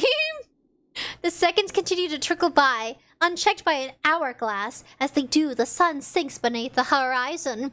Part of you worries, however, that it might still be too early to search for the mermaid. Will she be there yet? You sit there, your stomach tied in anxious knots, and as you listen to the wind which buffets your windows, you hear it. I'm gonna sing that part so that way we can... Whoa, I'm so glitchy. So that way we can kind of, put ourselves in the position of hearing a melodic voice. The sound is faint, but you recall it as well from the night before. Just random notes. There's a single celerity voice outdoors. Tempest tossed amidst the rolling waves. The voice is high, clear one. Silvery, if indeed. Voices have colors, like a finely polished dinner plate in the noble one's home. That's oddly specific, but okay. The voice belongs, of course, to the mermaid. Who else do you know with a voice as angelic as that? Cringily as I sing. Wah, wah, wah, wah. That's what I picture. Something comical. She hears melodic, but we hear wah, wah, wah, wah, wah, wah. If only that was the singing. Relief begins to bubble up inside you. A relief so potent you feel dizzy from it. She did not abandon you after all. Why, you wonder? Did you ever think she would? FGC highlights. Imagine getting ghosted by some fish girl with a broken accent. Oh my goodness. How we would fall from grace.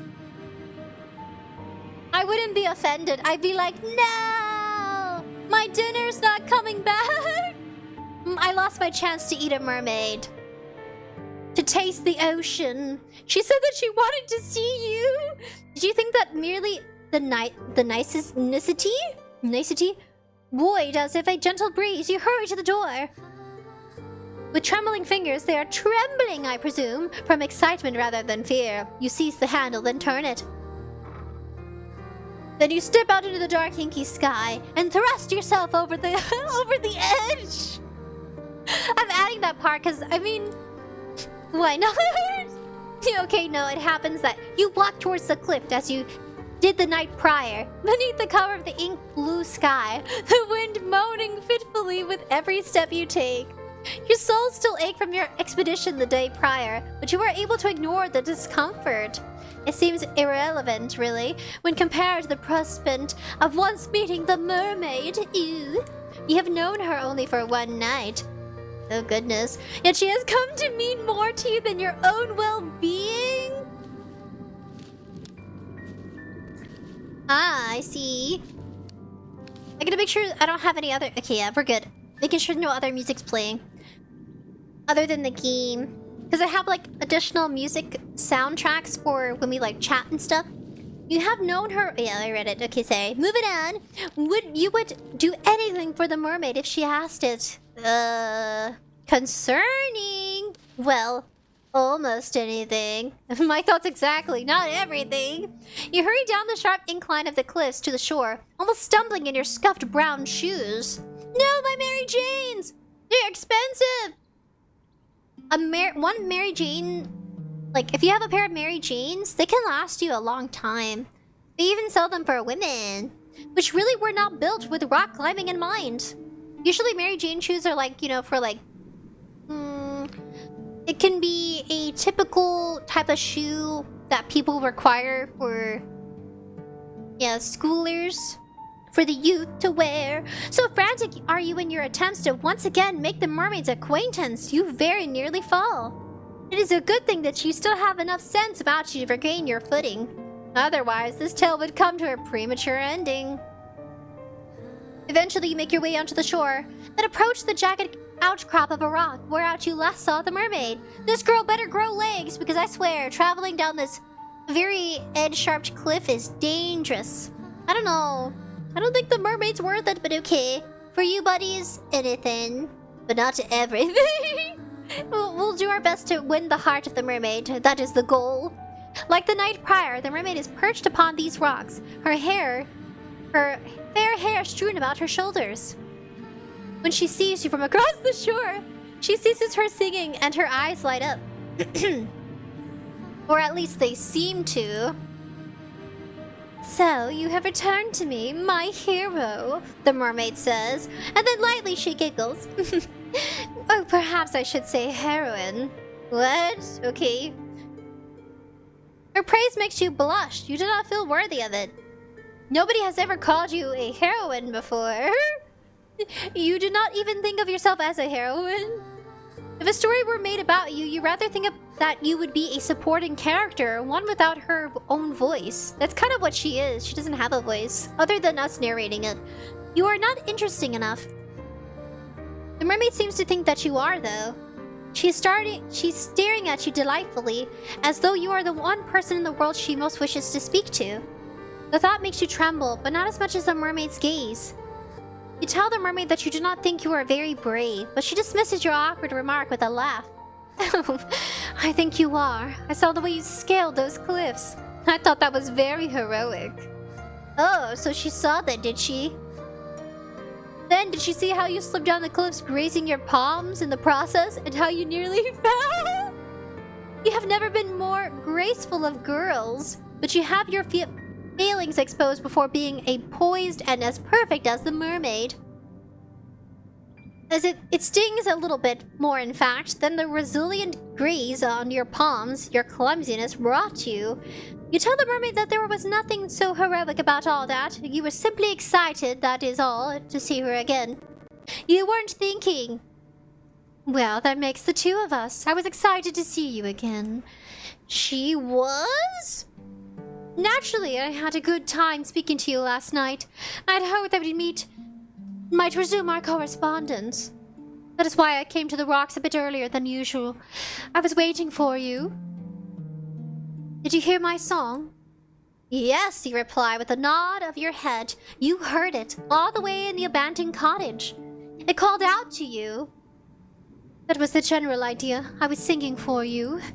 She was?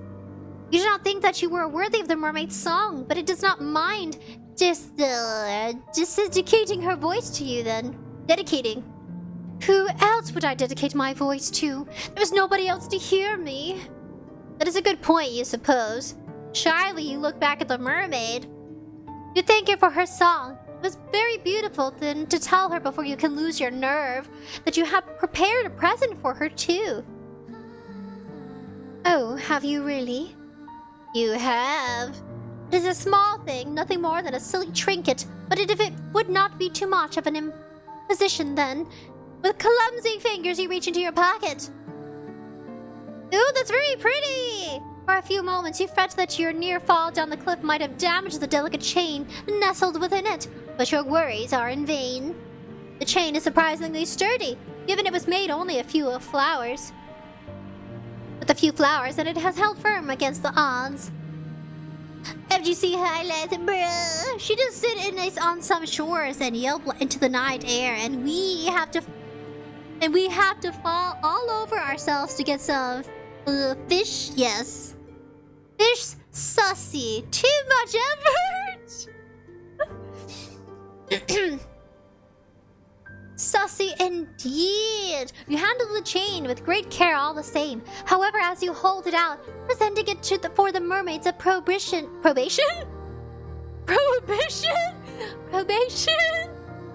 It was for the mermaid that you fashioned this chain. You thought that it would look nice nestled in her hair. You were pleased with the chain when first you made it, but after looking at the mermaid, you have begun to reconsider. The mermaid's beauty is overworldly, so much so it almost hurts to look at her. Your flower crown, by comparison, seems to a very mere offering indeed. The longer you hold your gift out, the more unworthy it feels. You have a half mind, as the seconds elapse, to snatch your silly, wholly unworthy gift back from the mermaid before she can judge you too harshly. But the mermaid's lips curve upwards into a smile, in a voice so full of gratitude it makes your heart throb. She says, "Oh my, did you make this for me?" Well, yes, you reply, still feeling flustered. You saw these flowers earlier, when you went for a walk, and then made you think of her. Not you hasten to add that you think of her beauty is comparable to these flowers. They are far inferior when contrasted with her good looks. You simply thought. You are unable to get the rest of the sentence out, however, because the mermaid interrupts you, not rudely, but with some resembling compassion. Perhaps she pities you. She must be able to hear how your voice is trembling, like a mouse. Yes. Can she also see the way your hands tremor? Oh dear. Faint heart never won the hand of a fair maiden, you know. What happened to all your confidence? I think that your gift is a wonderful one. I did not at all expect it, but it is really pretty. You look at your feet, too shy to meet the mermaid's gaze. Then you say very quietly that you are glad that she thinks so, but she does not need to spare your ego. You have precious little of it left as it is. The mermaid seems touched by your shyness. Perhaps she likes her prey to be self-conscious because she smiles. I am not simply saying things to spare your ego. I'm not like that. Humans might spout platitudes as easily as they breathe air, but I do not compliment others unless I truly mean it. Is that not the point of speech? To have an honest dialogue with one another? If one partly in conversation is withholding their true intentions, then conversations are impossible. Playing games is a waste of time, particularly given my time above the surface is so very limited. Ugh. You blush at this, more deeply still, and survey the mermaid beneath the full fringe of your eyelashes. Blinky blinky, winky winky. Then she really does like it. Did I not say that? You humans are so very funny. With all of your second guessing, she was like that too in the beginning. She? Who's she? Oh my goodness, madam! How dare you talk of another in front of me? When I clearly wish to pursue you. My friend. Oh, that's how she says it. Friend. Protagonist might get a little jealous. The mermaid's answer is a simple one, but it makes your stomach clench regardless. Jealousy. Ah yes, her friend. How could you not have forgotten about her? She used to make me gifts too, you know, gifts like this one. She would pick flowers on the cliffs over there, where I cannot tread. The mermaid gestures with one hand to the cliffs, which tower above the shore, tall and imposing, as though to stab the skies above. And she would fashion them into crowns like this one, and bracelets. I was appreciative of her tokens, though she was similarly shy when she first presented them to me. She did not seem to think very much of her handiwork. You and her are remarkably similar, really. There was no gull in her mermaid's voice, but her words have rather taken the wind out of your sails. Of course, the coward gave the mermaid gifts. The cowherd? The coward? Is that what they meant to spell? But it says cowherd. What? Why would she not?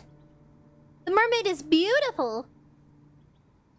She is so very beautiful, like a tutelary goddess. She seems to invite tribute simply by existing. Were you more religious or more irreligious, maybe? You might even consider worshipping her. Though in essence is not what you were doing with your flower crown. How silly of you to think your idea was an original one. I might be accustomed to gifts, but it has been a long time since any human has bequeathed me with anything. This is a pleasant surprise. I'm truly thankful for your kindness, dear one. The mermaid leans forward on the rocks as to pluck the cricket from your fingers, or the circlet from your fingers. Her benevolent smile all the while is unwavering. And now that I look at your gift more closely, I rather think of it as a superior quality to the gifts that my old friend once gave me. Ooh, maybe she sensed that the... Oh my gosh, why am I winking the whole time? It's the glasses. Taking off the glasses. I had to rest my eyes from the blue light a little by wearing it.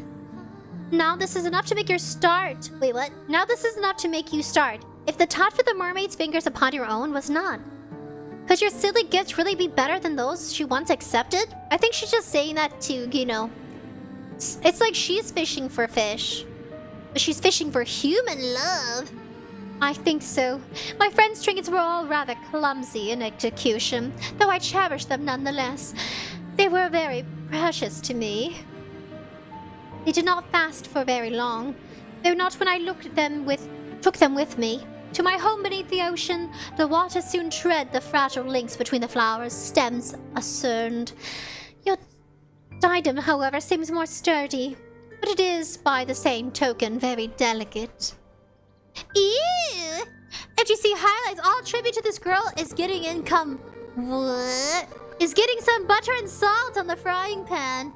Dude, I would so eat the mermaid. Forget lovers. More like dinner. Or breakfast. Do you guys have fish for breakfast, or is fish more of a lunch, brunch, dinner thing? You must be very good with your hands. Oh my goodness, lady. The flirtation is present.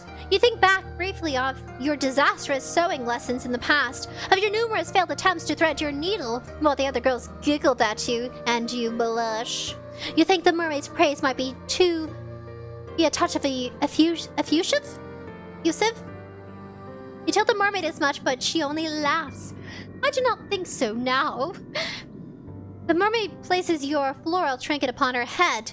Oh, it actually is! Oh, she's wearing it! Let me fix this steam capture.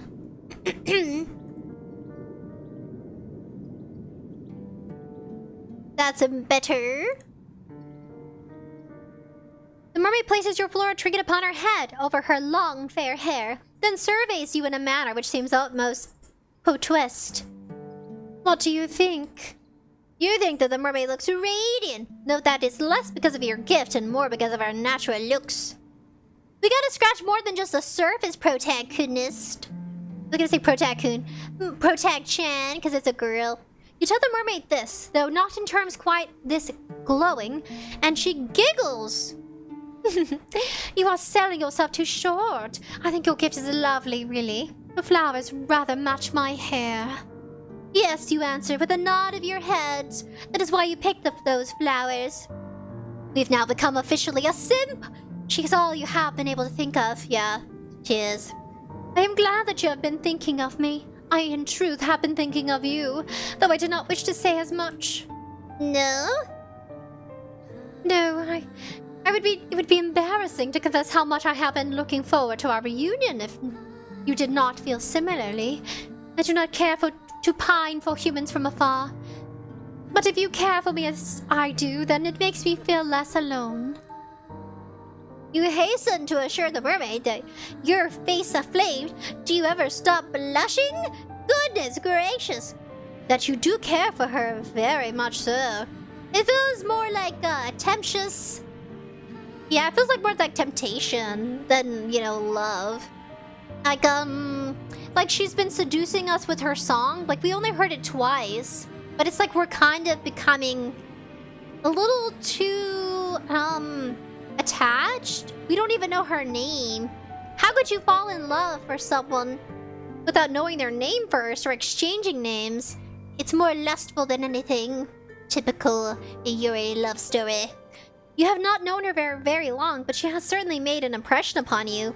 She is such an easy conservationalist. The time simply slips by when you're together. How come we don't see her during the day? Do you think she turns into, like... Do you think she turns ugly during the day and that's why she sees us at night? Yeah, what if she's, like, ugly during the day, but at night she's, like, beautiful? Don't you think it's strange that we only see her when it's dark out? And it does not hurt, of course, that she is so pretty. I have heard it, yes, that my looks are rather appealing. My old friend was similarly complimentary. I cannot blame you humans for being so taken with me when my form is so graceful. Your legs seem rather cumbersome in comparison to my smooth, sleek tail. It must be so very depressing to lumber around on land as you do, living your days beneath the harsh sun and the cool, unfeeling moon. Sometimes I rather think I pity you. But the surface is a good deal brighter than it is beneath the ocean. I will grant you that much. You agree with the mermaid still feeling flushed, that there are some perks to having legs, an agreement which makes you, the mermaid, giggle. Oh, I'm certain that there are. Though you cannot explore the ocean's depths as I can, I presume you have never tried it? You shake your head no. You've never thought to do so, largely because you have never been so close to the sea before, not in all of your life. You did not have much opportunity for nautical exploration in the past. You were not allowed to go anywhere then, save the local church. It was quite a lonely existence. Well now, that is a pity. You were kind enough to give me a gift, fashioned with flowers which grow where I cannot reach them, so perhaps I ought to return the favor. The favor? Midnight swim with a mermaid. Yes, that is right. I would seem only fitting that I give you something which can only be found in the ocean's depths. Oops, my accent cut at the last part, or at least for her voice. Perhaps we could look at it as a form of cultural exchange? Oh no, you protest, your eyes wide. You couldn't possibly put such a burden upon her. Cheeky devil. You did not give her a gift, after all, because you wanted to receive anything in return. Anything other than her friendship, that is. Winky winky. Her conversation is more than enough to satisfy you. You do not need any physical present on top of that. Ooh. Protection. Come your tetas, lady. Jumping to conclusions. Physical gift? The mermaid does not seem convinced, however, by your naysaying. She raises one eyebrow, even with this gesture is performed elegantly, then says, if my company is all that it takes to satisfy you, then you are easy to please indeed. But please do not rebuff me. I'm offering because I wish to do this. Remember what I said. I do not say anything for the sake of it. Well, you mother, if she really doesn't mind. Of course I do not mind. Now, wait there and I will not be very long. It would be rude to abandon my new friend in the midst of a conversation. The mermaid turns her attention towards the clear, mirror-like water, which shimmers beneath the moonlight. Then she dives, her body arched elegantly through the air, her long, slender limbs cleaving through the surface of the water in an area of ripple. The mermaid's face is first submerged then her torso, and at last her tail. The water rushes forth to envelop her, as though it has been waiting for her. It subsumes her. It swallows her. Oh my gosh. Then she disappears from view. The mermaid is gone, but you are still there. Well, now what are you to do? Time to eat? There's nothing that can be done, you suppose, save waiting. You stand there for several moments, watching the black water lap against the shore. The breeze howls mournfully, like a wounded animal, as it buffets your hair around your face. You throw your skirt around your legs. Time elapses, but how much of it? While you stand there, fretfully feeling as tenacious as a maypole. When will the mermaid return? Will she ever return? You are starting to worry. Is that all you do? When... Look over there by the rocks upon which a mermaid once sat. The water is rippling. Looks as though your new friend has returned. The mermaid pulls herself onto the rocks, using a surprisingly amount of upper body strength, then smiles at you. I apologize for the wait. I hope I did not make you worry. You were worrying, but you're not as so honest as a mermaid is. Mermaids might be spoken as devious tricksters who lure sailors to their deaths, but they are, in actuality, very sincere. At least as much as she wants you to know. Ooh, FGC Highlight says, it's interesting that Yuri is the more, hornball genre. It seems so. I think Yaoi is too. If you guys have a Yaoi game you want us to play, let me know. They are as much more sincere than most humans. Perhaps this is why your kind fears them so.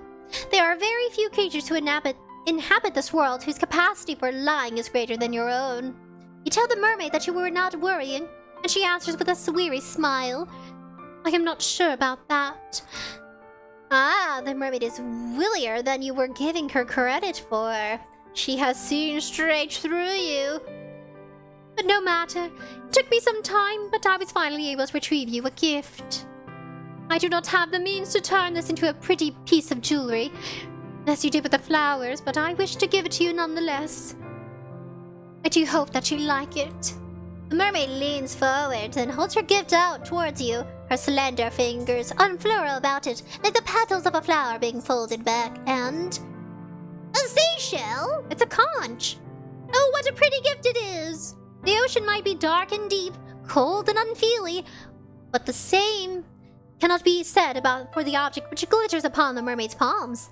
She has fished from the depths of the water a beautiful shell, one which shimmers prismatic colors beneath the moon's light, which like the scales on her tail. The shell is so very pretty, it quite takes your breath away. You look at the shell worriedly, and your teeth biting your lower lip. And that is a bad habit, you know. You will make yourself bleed. Then ask the mermaid if this is really alright. Would a gift like this not be wasted on you? Oh, of course not. I want you to have this shell because it makes me think of you. It does? How so? I thought it should be obvious. The shell is a lovely find. As are you. Ew. Did she just call you lovely? I think so. Surely you must have misheard her. You cannot scarcely believe it. It is an awful lot for you to take in, but... Now, why are you groping at me like that?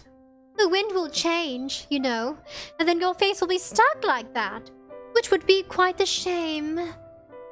You would waste your good looks, which for a maiden such as yourself would be nothing short of a tragedy. It seems as though the mermaid really does think you are pretty after all. The mermaid with her smooth skin and fair hair. And her fair hair. There you go. You can scarcely believe it. There was something almost laughable about the mermaid's compliments.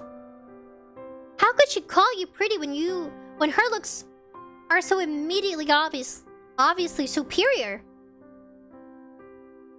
Tongue-tied, you look at your feet. You do not know how to reply to the mermaid. You have half a mind to refute her words, to tell her that you are not that pretty. Not really, but you fear that she might look rude. You do not want to rebuff the mermaid's well wishes. There is nothing for it, then but to take the shell which the mermaid retrieved from the ocean's depths for you. You do not think that you are worthy of it, but neither do you want to refuse it. Now, but that is a surprise, the mermaid says, amused as you reach for the shell. I do not think you would be so bold enough to take it, not without more coaxing on my part. You have exceeded my expectations, what a good girl you are. Your heart flutters with the praise, and it flutters all more when your trembling fingers brush against the mermaid's palms. She presses the shell into your skin, and your own fingers tighten about it. The shell is sharp and pointed, and it digs uncomfortably into your skin.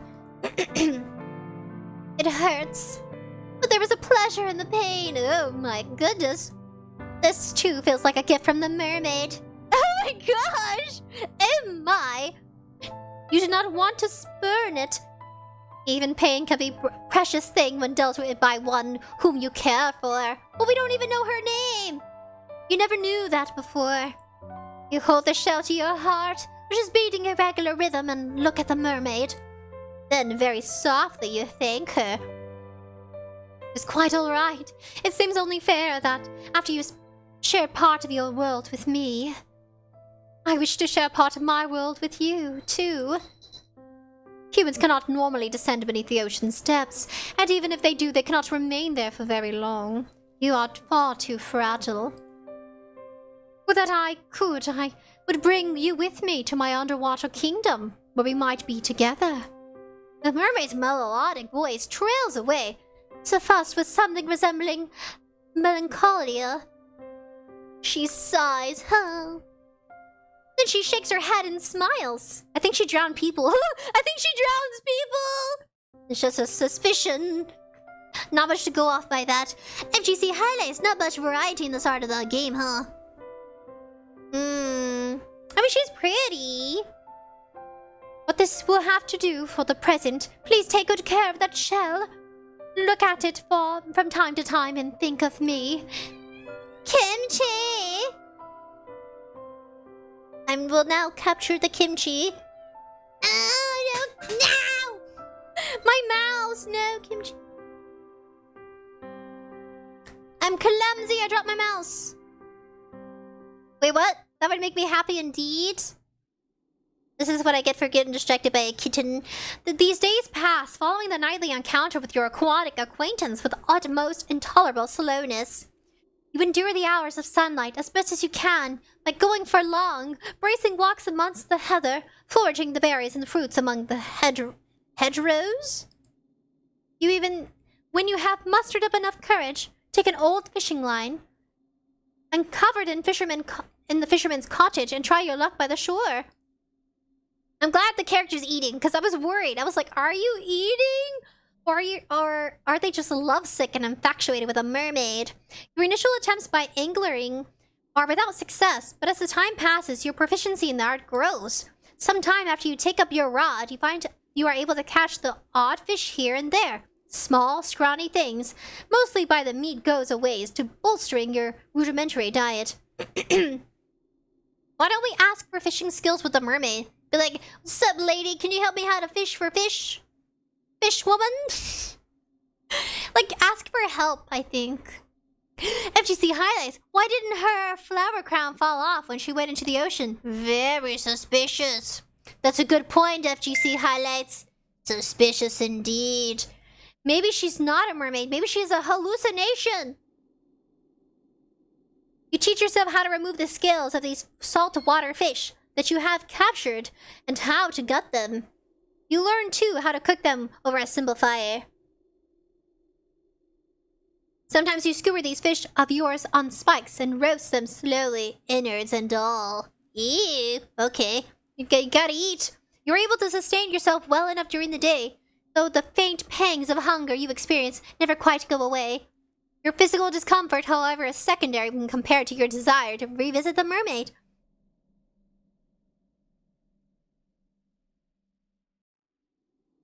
Now capturing Kimchi. He keeps patting at me. You can lay with me. I want to know what the Protag-chan looks like. We say Protag-kun when it's a male protagonist, but this one's a female because she went to an all-boarding school of girls. Was like what the story plotline explained. So she never really had any experience with boys, just girls. Your days might be dull and drab, but your nights, comparatively, are made of magic. It's only during the night that the mermaid emerges from beneath the waves, and then she does so. You hurry to her side. Do we look disheveled? Are we like... Do we take a bath at least? Or are we not bathing? Because it makes no mention of bathing. So I'm curious. Because you gotta go to the bathroom, right? You gotta take a poo and a stinky, right? Like, you gotta go to the bathroom. I just hope I hope we look nice. I have a feeling that we look... that we look wild and free. There's a show called Naked and Afraid. I watched that series. I kind of binged it. It's where people who are experts at foraging and have experience surviving out in the wild, they go on a show, or at least they did when it was airing, and they were naked, like completely naked. And they would go out and they would try to see if they can survive naked and afraid in the wilderness. With no help whatsoever. They had to survive off of whatever they had. Nobody died, at least from what I remember. What are those? A mouse for a cat, a common trait. I know my mouse fell because I was trying to get Kimchi. He's so cute. I wish I had a secondary camera specifically for Kimchi on my lap so you guys could see him being adorable. Or when he attacks my feet. Maybe that'd be too much imagery. Too much for my PC to handle. You have never before had anyone who took so great of an interest in you. Not until you met the mermaid. That is why she has grown so mean. Oh wait, that's why she's grown to mean so much to you. She's the first friend you've ever had. Sounds... Well, actually sounds like potential lovers. Kinda. I don't know. Maybe I'm just reading too much into things. FGC highlights. The mermaid is a hunger-induced hallucination that turned into a different kind of hallucination. So our hunger for eating fish turned an obsessive, implied vision that we have a craving for a mer woman. Maybe it's a... Yeah, maybe it is a fear of hunger. Or starved for love. Maybe that's what it is. She's starving for companionship. But if you do not temper your obsession accordingly, I fear she may very well be your last. You care little for the potential danger, however, which lurks beneath your interactions with a mermaid. You want only to show the mermaid how much you value her. And you hope, within time, that she will come to value you, too. Maybe we look like a hermit. We're all dusty, smelly, unbathed, unbrushed hair. I had to brush my hair today. I have very long hair. It's almost to my bum. Long hair. Long hair. Kind of like a long man. There's a JP commercial. It's a candy. And it's like a long man. It's supposed to be very comical. And he has like the candy in his mouth. Just like long man. It's so silly. We have to watch it. I think we've seen it before. I just don't want to get copyrighted. Morito says I saw the earlier episodes. I thought it was interesting. Really? Yes, naked and afraid. FGC highlight says eating turned into eating if you know what I mean. Oh no! No! If you keep seeing her, surely she will stop thinking of her human friend who she lost so suddenly. Sounds like so much jealous. Okay, going back to being bold. Yes. If you keep seeing her, surely she will stop thinking of her human friend who she lost so suddenly. I read that twice. Oopsie. That is your plan, at least. Fortunately, your still serving wish to grow closer to the mermaid seems close to being granted. Your nightly conversations when you greet her come easily, though. The world's tumbling from your mouth like a thread. You have grown rather comfortable in the mermaid's company, and she yours. She must have for long enough after you bequeathed your deal of flowers to the mermaid that she looks at you, then posits a curious question. Okay. I was wondering, dear one, whether you would mind indulging me. I know this is quite not seem like an appealing proposition, but I thought it would be remiss of me not to ask. I have seen some of your world, for I have sat at the shore for many nights hence, but you have not seen nothing of mine. It seems unfair that I should know some of your world that you inhabit while you know so little of my own. So, would you care to come with me beneath the ocean's waves? There is much that I wish to show you. Sights that cannot, I fear, be accurately represented in language alone. Worlds can be awfully stifling when it comes to the communication of experiences such as this. It is quite the florid speech, but at the heart of its beat, as simple enough of a core request. The mermaid wishes to bring you beneath the ocean's surface so that she might show you her home. You are flattered initially that the mermaid wishes to show you something so personal, but after this flutter of flattery, there comes an uncomfortable sense of unease. The mermaid might feel at home beneath the water's surface, but what of you? You are a human girl with two awkward, ungainly legs, and you were not made to live under the sea. I think we're gonna drown and die, and then she's gonna eat our corpse because she misses us so much. I think it's gonna turn twisted and morbid. You frown and mistrustingly, you look at the ocean. It is late at night, as it always is when you speak to the mermaid, and the water does not look blue. It appears instead to be obsidian. The waves moan as they break against the rocks, which jut out of the shore like a mighty dragon's bones. There's dragons in this world? Okay. They sound angry, violent at almost. Salty sea spray arcs through the air, caught in the moonlight. It shimmers sharp as knives. Hesitantly, you take a step back. You are a little afraid of the sea. It is so reckless, so deep, and also consuming it reminds you of a hungry monster. You have never submerged yourself beneath the ocean before. You have never had the opportunity. You don't even know how to swim. You are fearfully of your own safety. Should you consent to dive beneath the undulating menace of the water, but... You do not look so frightened, dear one. I will be with you, and I will not let you go. You have my word. Oh. She says she won't let us go, but you know what that kind of sounds like. Kind of sounds like she's never gonna let us return to the surface. Shyly, you glance at the mermaid. She is still perched upon her rock, her hands folded neatly upon her. Well, she does not have a lap, not really. Gotta save. Nope, gotta save. Return. You are still afraid, but the mermaid's reassurance does help. Has she not told you numerous times that she's nothing if not honest? You trust her not to break her word. She will not leave you beneath the waves, abandoning you to a cruel, lonely fate to become food to so many fish or her merfolk. Ooh.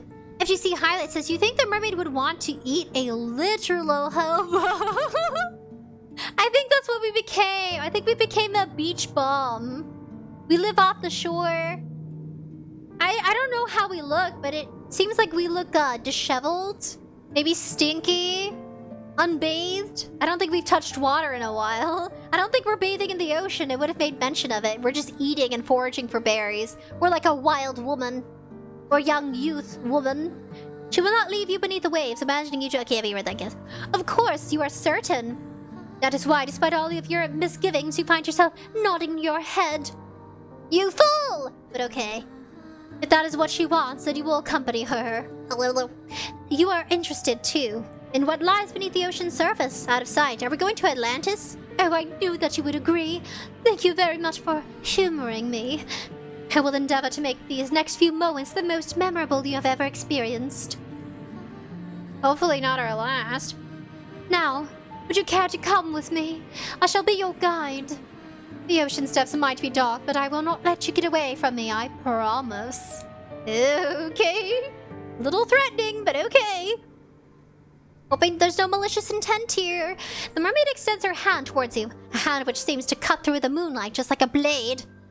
The moon's celestial ray play against the mermaid's upturned palm so that it shimmers, like in the moonlight. The mermaid's hair too is glowing, backlit by Celine's glow, so that she almost looks like an angel. Or a demon. Her beauty is such that for a few moments you cannot do anything, neither step towards her nor back away. You feel frozen in place, rooted in the sand like some shore-growing trees. You still do not understand why the mermaid has taken such an interest in you, but an old adage does occur to you. You ought to not look at a gift horse. You ought to not look a gift horse in the mouth, or ignore the pleas of a graceful, dignified mermaid. You reach out your arm, shaking like the skinny rot of an ancient tree, and find the mermaid's hand with your own. That's okay, that's weird, but okay. Alright, dialogue. You go, girl, with creativeness. The mermaid's fingers curl around your own, her nails. Only now you notice how sharp they are. Digging into your skin. Though the mermaid herself looks soft, her grip is surprisingly strong. You do not think if she willed it, you would be able to get away from her. But why would you want to? She does not mean you any harm. Now, let us be on our way. There is so much to see under the water kingdom. I cannot wait to show it to you. The mermaid turns towards the ocean, as do you. A brief moment passes, wondering would you allow yourself to stand there, your hand claimed by the mermaid, as the wind buffets your hair and your skirt. Don't you think it'd be better if we don't drown, if we, chose our undergarments? Maybe we should go, not skinny dipping, but maybe we should go in lesser clothing, so that way we don't drown, because your clothes can weigh heavy on your body, which is why swim gear, swim outfits are kind of simple. So that way you don't carry so much weight if you're attempting to resurface for air. You inhale deeply. The smell of the salt is heavy in the back of your nostrils, so much so you could choke on it. It is not a particularly pleasant smell, but you have grown accustomed to it after living in their tumbled-down cottage by the shore. It is nostalgic almost. You have a vague feeling as you stand on the precipice between your world and that of your aquatic companions. You might never again be able to smell the salt in the air like this. That is just a silly supposition, though. You are being foolish, or are you? The mermaid will return you back to the surface in due course, will she not? She never made any mention of that. You hope she will. You wouldn't like her cannot breathe underwater. Does she know that? You open your mouth, meaning to ask the mermaid about this fact, but you are not afforded the opportunity to speak. The mermaid has already shifted her fingers with twinned around yours. Intertwined, she dives forward, her body slicing through the surface of the water like a knife, but you are dragged along with her. Oh dear! The water rushes towards to meet you in a sudden shocking rush. The mermaid's descent might be graceful, but yours is anything but. You do not know how to position your legs, and your limbs feel awfully ungainly. The shock of the water as it touches your skin, meanwhile, is intense. You did not think that the water would be this cold. You might die of hypothermia, if anything. Not drowning. No, it is not just cold, it is freezing. It feels as though the warmth was being saved out of your skin. If your head was not already beneath the ocean's wave, you would gasp from it. You would not gasp, however, you cannot. You have already been submerged. Your body no longer feels as though it is your own. Your hair is unspoonfully behind you like a thread, and your skirt fluttering. I think we should have went in lesser clothes, but I don't know. I've never went jumping into the water in my school uniform, so I can't say I've had the experience to say what you should or shouldn't do. But you tell me, have you guys been to the ocean yet? For the summer? Any vacays out to the ocean shore? I would love to go. Eventually. It's been a while. I went once as a kid, but it's been years. It's been what, like 15 years, 17 years since? Your body rocks to and fro as though being smoothed in his mother's arm. It's a curious feeling, but it's not woefully unpleasant. If it only were not as cold down here beneath the ocean's depths, you might find it relaxing. It is dark underneath the surface of the water, yes, but you have not ventured so very far, not yet at least. The glow of the moon cannot penetrate its depths. Your surroundings are illuminated, though faintly, and thanks to the precious illumination you can see the school of fish swimming around you. Their scales are glistening as they arc through the waves like rainbows. FGC highlights. You think the mermaid would want to eat? Well, it says at least Protag took a bath finally. I think so. Goodbye, Kimchi. He's done playing. Goodbye, lovely. The scales are glistening as they arc through the waves like a rainbow. Rainbow fish. They do not look like life forms. They appear instead to your fairy tale. I'd handled mine to the ancient relics brought to life through some strange arcane sorcery. They are pretty. No, that is not significant enough of a word. They are beautiful, exquisite, marvelous. I'm just adding to it.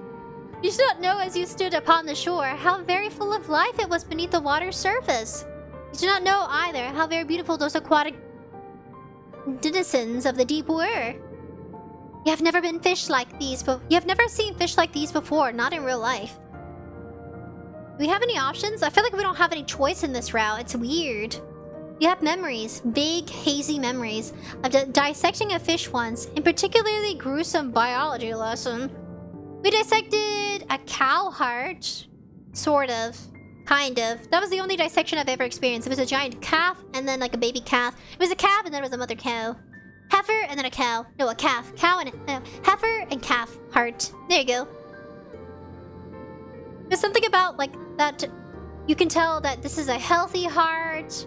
This is a heifer that's eaten mostly grass, and here's a unhealthy cow heifer that's eaten, you know, like substitutes. So you can see like the growth of a lot of fat, or like the natural fat of a healthy heart and the unnatural fat of a heart. Something like that. I can vaguely remember. Have you guys ever dissected? For science? For biology? That feels like a very long time ago now. You would far rather think on your present than dwell on the past. I have a craving for noodles. But the seconds pass as they do. The mermaid continues to swim, leading you deeper and deeper into the ocean's depths. While you once were close enough to the surface, then the moon's light could still slice through the waves. Now it is so very dark you can scarcely see. Your vision is beginning to blur. You can feel uncomfortable pressure weighing down on your inert heart, on your inert body. You've descended and you realize that a ripple of anxiety too deep. Humans were not meant to descend into these depths. The water, once cold, now feels freezing. It caresses every inch of your exposed flesh, as it just sap out what warmth you might still possess. You shiver. When you do, you swear that you can hear your teeth chattering, despite the water which stops your ears. The water is stupering up your nostrils. There is so much water down here at the bottom of the ocean. It is endless. The mermaid might be able to breathe underwater, but you are not so very fortunate. Your body is far less sophisticated than hers, and it requires oxygen with which to furnish your body with continued strength, not salt water. The thought of trying to inhale the endless water which surrounds you makes you shudder. You would rather not attempt it. You do not have gills. Can she turn us into a mermaid, maybe? When will the mermaid take you back to the surface? Surely she might know that you have fast begun to near your limit. You have been under the water for far too long, and it's too cold. It's too dark now. In any event, you cannot see much of anything. The joy you once felt during your underwater adventure has begun to dissipate, just like the last of the oxygen you possessed. I am out of breath. Let me get some tea. Tea. It is time to return to the surface now. And how are you able to communicate to this mermaid? You cannot speak, and she is not looking at you. She's staring instead fixedly at something beyond your comprehension, something far away, perhaps in the underwater gloom that you cannot see. Not knowing what else to do, you try to pull your arm free from the mermaid's grasp. You hope that this will signal her that she has grown too carried away in her endeavors, that she ought to cut short of your expedition and return you to the shore. The mermaid does not react, however, your attempts to escape her. Her grip does not slacken as you had hoped from your wrist. Time to bite off our arm, I guess. Hi, this is 𝑣𝑰𝑵. How are you doing, buddy? I love it. 𝑣𝑰𝑵. Makes me think of actual coffee. In fact, it is quite the opposite. It feels as though she's gripping you more tightly than she was, as if to prevent your escape. But why would she do that? You tap on the mermaid's shoulder to get her attention, a gesture which prompts her at long last to turn. Her fair hair blows about her, suspended in the water like a shroud. Then she says in a calm, measured, incredibly reasonable voice of hers, "Yes, dear one, what is it?" If you could, you would open your mouth to reply to her, but alas, you are a human girl, not a fish, and you cannot speak underwater. Any attempt you would do to accomplish not save filling your pretty little mouth with water. The mermaid really ought to have considered that before she started to ask you questions. FGC Highlight says this is why you don't sim, fellas. No, maybe not for mermaids. At least Ariel knew different when she was exploring her relationship with Prince Eric, you know what I mean? But your comfort seems to be the last thing on the mermaid's mind. She smiles at you gently, delicately, then says, "I understand. Being underwater for so long must be beginning to take its toll. Your lungs feel like iron. Are they heavy?" So she does understand your woes. You might not be able to speak, suspended as you are in the dark. Murky depths, but communication is not wholly impossible. You nod your head fanatically, hoping that this will be enough to make your distress apparent, but... Yes, that will happen. It is not a part. So I have heard of drowning. Not that I've ever had the opportunity to experience it for myself. I'm incapable, you see, of meeting any demise in such a manner. Now, what was that? What could she mean, demise? I mean... The mermaid answers she can read minds? That this was a calculated act upon my part. Forgive me, dear one, but the moment you consented to sinking beneath the water with me, your fate was sealed. Your lungs will be flooded with water soon enough, then you will die. It is not a pretty way to go. You needn't worry about your corpse bloating, disfigured, or being eaten by fish, though. I will take very good care of it, I promise. Indeed, you will look lovely, almost angelic. Is that not what you always wanted? She's just a girl, a human girl. She doesn't know any better. She's young and dumb and learning. You do not know what... Oh, you do not know what the mermaid thinks it is exactly that you want, but you think she's laboring under some severe misunderstandings. I bet she was gonna do that to the farm girl, the farm handler girl. I bet she was planning to kill her too, if not already. She would like to try and correct... You would like to try and correct her. You do not want to die, but of course you cannot open your mouth. What a pity. Well, at least it saves me the effort of transcribing your dying pleas. Not that they would be particularly interesting. If you want to know why I'm doing this, then I would not mind obliging. I have no secrets to keep from you. Other than the secret perhaps that upon your first meeting, she nursed within her cold fish's heart the desire to bring you about your watery murder? You might have liked to know that before you agreed to sink beneath the ocean surface with her. I am only doing this because I have no choice. The other girl I liked, after all, the one whom I adored, disappeared. She went away and I was never again afforded the opportunity to see her. You remind me of that girl, so... Though you do not look much alike, you do not act very like either. But you are both humans who, despite your delicacies, have no shortage of determination. How your kind is able to live with your lifespans are so very short, and you are susceptible to so very many diseases, is a mystery to me. Though my lifespan far eclipses of your own, I am far sturdier. I cannot help but marvel at the tenacity of your humans. I know that if I were fragile as you are, I would not be able to exist in this world. I would be too far afraid. I could see my own death lurking behind every corner. Just as you can see your own death looming before you. It's not so very far away now. I can feel it coming closer and closer, enclosing its cold, icy fingers around your throat. Is she choking us? You humans are incredible. I cannot help but respect you, weak and pitiful though as you are. She respects your tenacity so very much she wishes to extinguish it? That does not make much very sense. Perhaps my words are confusing you, but it makes perfect sense to me at least. She's like the siren mermaid from Harry Potter movie 3. It's where they do the games, the Hogwarts games. And like there's these siren mermaids. Evil! My beloved cow had left me. I do not know where she went or what happened to her. Died of the plague, as much as I remember from the previous playthrough with another girl. I think she buried us alive was the other ending we achieved. There was the cannibalistic ending, being eaten alive and murdered. The second ending was being buried alive. And the third ending is the mermaid drowning.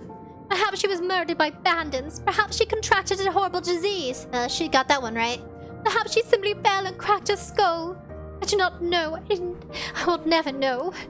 For many, many days and many, many nights, her disappearance tormented me. I could not help but wonder how it came about. But there were so many possibilities, I could not imagine all of them. This thought terrified me. It still does. That is why I'm going to take you to my underwater kingdom with me. There we can be together forever. Nothing will ever be able to tear us apart again. Then, I will brush your hair. I will dress you in the finest pearls found from the bottom of the seabed. You mean dress our corpse, lady? It will be lovely, much, much lovelier than any sort of miserable existence you might be able to wreak out of above the water.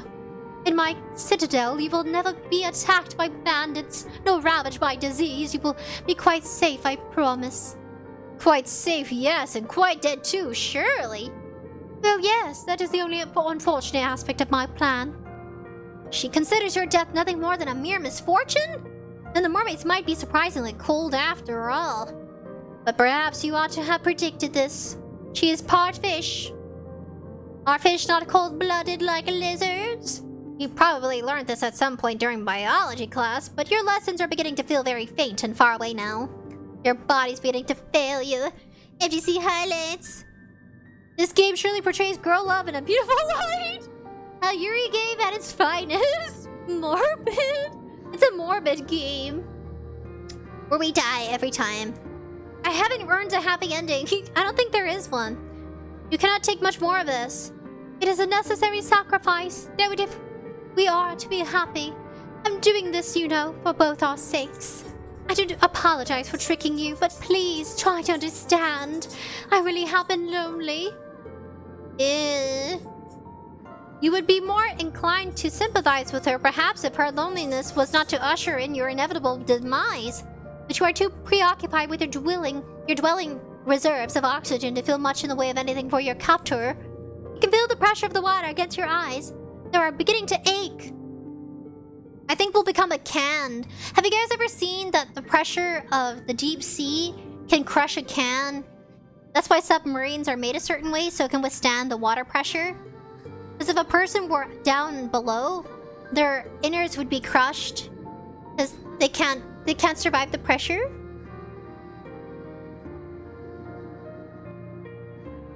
Perhaps you are crying. You don't know. The water masks much of your anguish. You have been drifting underwater for almost 3 minutes. That is a remarkably long time to go without air. Your vision is beginning to cloud. Your surroundings already dark. Look darker, still unpleasant, and obscure. Not at all like the paradise the mermaid promised you. The pain of being suffocated slowly is far stronger and far more oppressive than the sensation of the mermaid's hand wound tightly against your arm. About your arm. There's no escape for you. Is there? The protagonist, I'm sorry to say, is grim. Your fate, as the mermaid said, really was sealed the moment you met her, luxuriating on those rocks beneath the moonlight. You'll forgive me if my sympathy is limited. You did bring this upon yourself, you know. You recap what you sow, and in your case, you made a series of bad decisions that led to your ultimately demise. Now, what do you want to do? Will you accept the fate of yours and rest in peace, or will you try to fight against it? Oh, time to save. Save.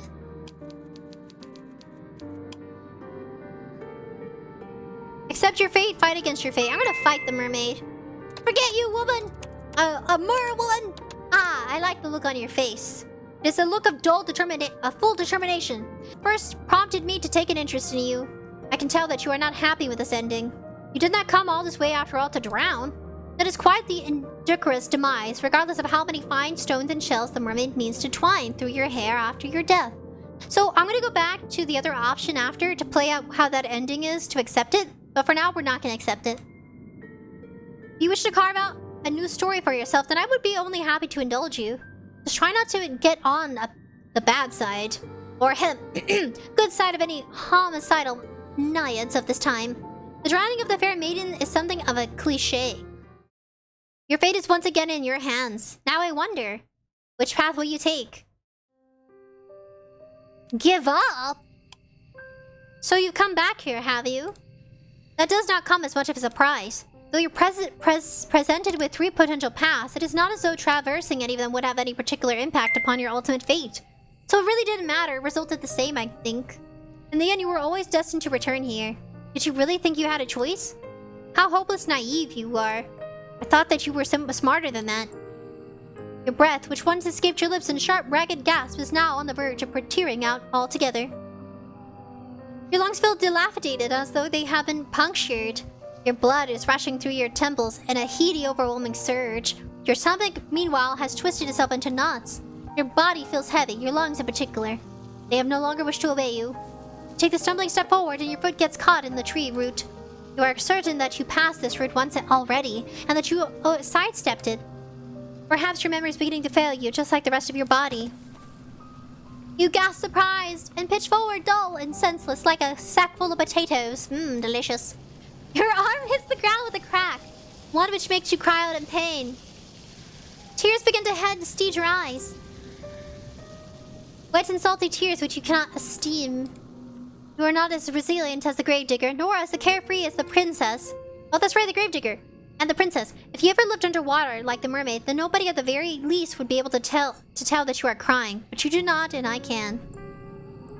Believe me, I can. Your arm aches dreadfully, but at least you can still feel it. Your poor feet, meanwhile, have gone quite numb. We would try to stand had you the energy, but you know, as you sit there dazed that this would be a futile effort. You cannot stand, not any longer. It hurts too much. You really have been through a lot tonight, haven't you? I fear I have not been very kind to you, but you ought to be accustomed to hardship. Why then are you crying? You always have been a crybaby. That is why they teased you so much. It's because they knew they would be guaranteed a reaction. We're very predictable. Even now, after you try to borrow your power, after you tried to borrow my power for your own purpose, you have not changed at all. As you sit there sobbing, you hear, or you think you can hear, footsteps approaching you.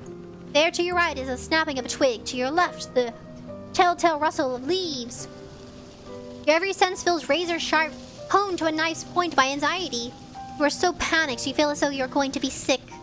If you want to vomit, then why not? There is no shame in it. There's nobody here to judge you. Nobody but me. I've always been here, you know. I've always been here no matter how fast you try to run, how far. Or how far. Did you ever really think you could escape me? Poor sweet child. Poor little fool. Did I not tell you? Did I not? A contract with a witch is binding. Oh, this is the ending, the true ending then. No amount of physical distance between both of us could ever serve it. I told you I would never let you be lonely, and I meant it. But I have had rather enough of these little games. It is time for me to collect my collateral, your life and soul. Ooh, I gotta snap this one. Oh dear. I think I can always come back for later. I gotta change the thumbnail, or just keep it as is. A soft gasp escapes your throat as if you feel arms wind their way about your back. Naturally, you know who those arms are. They are mine, the narrator. Dun dun dun. What is this?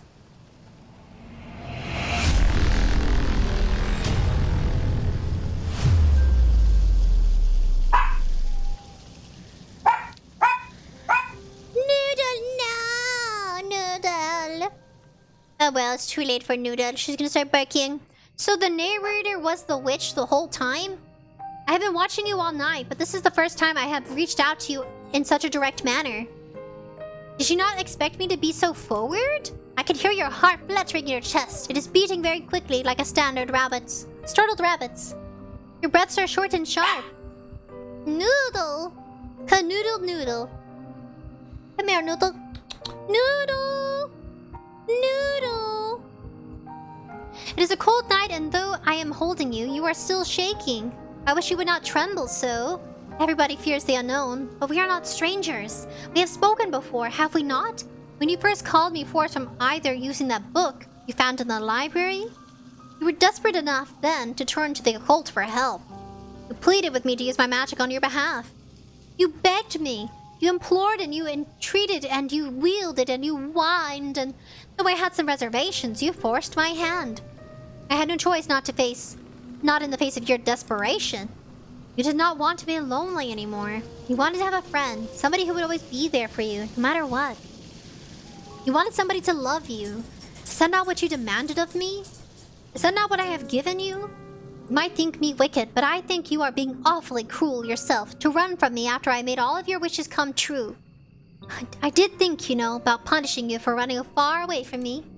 I thought of poking out your eye so that you might never see anybody other than me. Ooh. Oh my gosh, it turned out to be yandere. Ah la la. Yep. It's not tsundere love. Yandere is like, I'll kill you kind of love. Thought of cutting off your long, lovely hair so that nobody might ever think of your beauty but me. Oh yeah, very yandere. I thought of breaking all your legs so that you might never be able to escape from me. I turned all of these intriguing ideas over in my mind, but I am a merciful witch. Though you hurt me, I do not wish to hurt you. You asked, after all, that I love you and that this is what I did. I have drowned you in my love. I have buried you beneath my love. I have swallowed you with my love. Ew. Okay. Very much implied, but okay. You have always been sad, a lonely girl. One who has been starved of affection. Nobody has ever cared for you. Your life has been a barren, empty wasteland. One devoted of any fonder feelings. That is why I had to drown you, you see. That is why I had to bury you. That is why I had to swallow you. In the end, I was doing you a favor. I was doing it all for you. In that sense, you were very lucky, don't you know that? There are a few people in this world who have ever had the privilege of being loved to the blink of insanity quite the many times in one night. There are a few people in the world who claim to have been loved by a witch. Oh, goodness. My gasp. You have experienced so much love, it ought to have slackened even your unquenched thirst. You know now that what it feels like to be adored. I have many more appealed in my end of the bargain. Now I think it is time that you do the same. From this night forth, you and I will always be together. And then I shall be able to love you endlessly. You will never be lonely again. Dun dun dun dun. Oh my goodness. Oh naughty naughty witch. It gets so lonely here. We finally finished it. Under 7 mid! Hola buddy! Have a good day. Love you too, penguin. Says FGC highlights. Oh goodness, I caught up. Yay! We finished it. What's extra? Music or gallery? We finished it, guys. Oh, did we? You guys, we finished it! Next page. Oh, we're missing some. The princess loved us, where she murdered us. We're missing something. We have most of these. Being buried alive, the girl comforts us, the mermaid dive leads to our death of fishies. I think we should go back. What are we missing then? Next page. We're missing one art gallery. I am so glitching. Let me see my hand again. Let me see if I can get my hands to disappear. Take my hand. Oop. There. I don't know, we're missing one.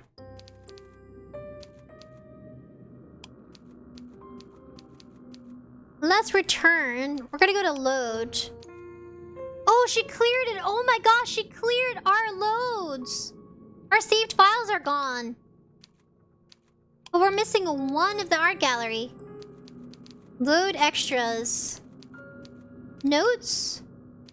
Hello everyone, this is 𝑗𝑎𝑏. Thank you for taking the time to read. It gets so lonely here. I hope it was an enjoyable experience, hee. I usually leave a few notes in my VNs to explain what inspired me, so I guess I'll do it right now. Ooh, it's kind of lengthy, but okay. We'll give you the spotlight. After making such a beautiful but tragic game, the biggest inspiration behind It Gets So Lonely here was the two-part novel series The Orphan's Tales by Catherine Valentine. The Orphan's Tales are an interesting coupled of novels which are a lot of cues from fairy tales and folklore across the world. These stories contain dragons, witches, werewolves, genies, and mermaids, but they aren't told in a linear fashion. Eh? Okay, The Orphan Tales itself is pulling a lot in terms of structure from 101 Nights because the story is broken up into a lot of smaller bite-sized stories which are set in a framing narrative. These bite-sized stories seem unrelated but at first, but eventually coverage... Can I slowly...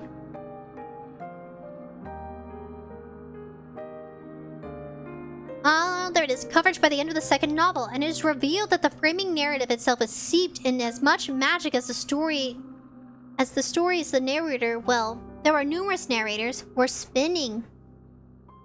It's a very interesting series, which is told in a very non-conventional manner, with a lot of stories running into other stories seamlessly, jumping between stories, and side characters from previous tales offering their perspectives. And assuming narrative roles in future tales. So the whole time the narrative was the person we were running from. They were just explaining to us our demise. The narrative can be a bit difficult to keep track of in the beginning because it hops around a lot between a lot of different characters who are embarking upon a fantastical, adventures of their own. But seeing all this seemingly desperate threads merge was very satisfying.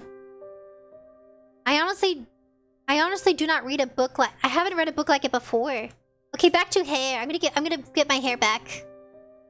Or if I'm staying bald forever? Okay, I got my hair back. There we go. I've honestly not read a book like it before. It took a lot of well-known fairy tales and some lesser-known fairy tales and did something unique with them. It's all very avant-garde. In any case, I like The Orphan's Tales enough that I wanted to...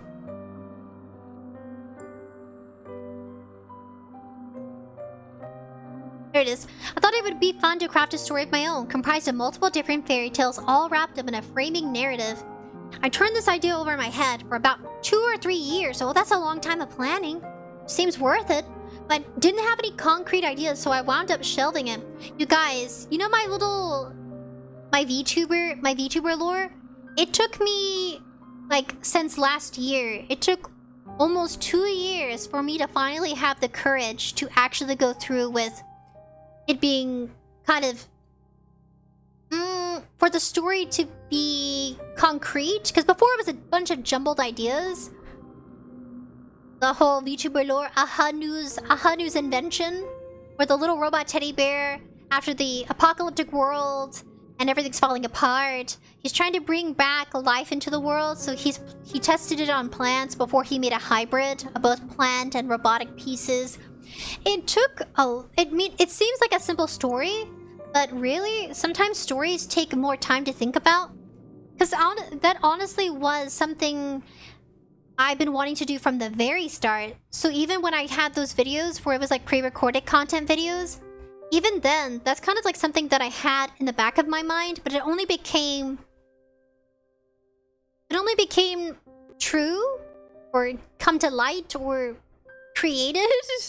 It only finally got born into the world once I just decided that why not? It can take a while. It wasn't until 2023 Yandere Game Jam that I decided to revisit this idea. I was doing a bit of brainstorming, jotting around random concepts for a story that could work, and I decided I wanted to write a yandere story with a fairy tale vibe. I had a few disparate ideas, but nothing which felt substantial enough to carry a whole narrative.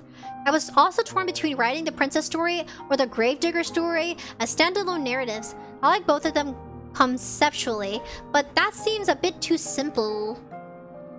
Then it struck me, why not combine these two ideas, like Catherine Valentine did with The Orphan's Tales, and build a narrative around them? I thought this would be a fun project to work on, and it could be especially suitable for the visual novel medium. The Orphan's Tales is a novel, so the reader doesn't have any say in what fairy tales they visit as they read through the text.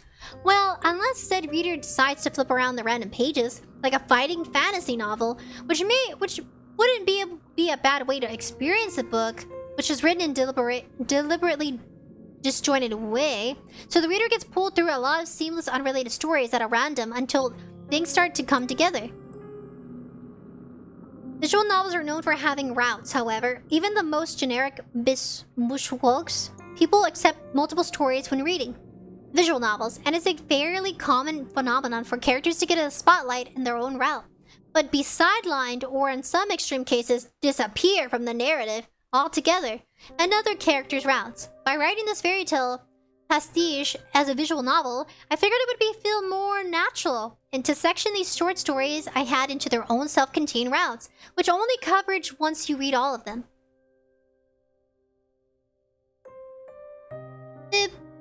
Oh my goodness. Let me see if I can fix this. I think I should have had it in smaller window mode. Maybe that would have made it easier.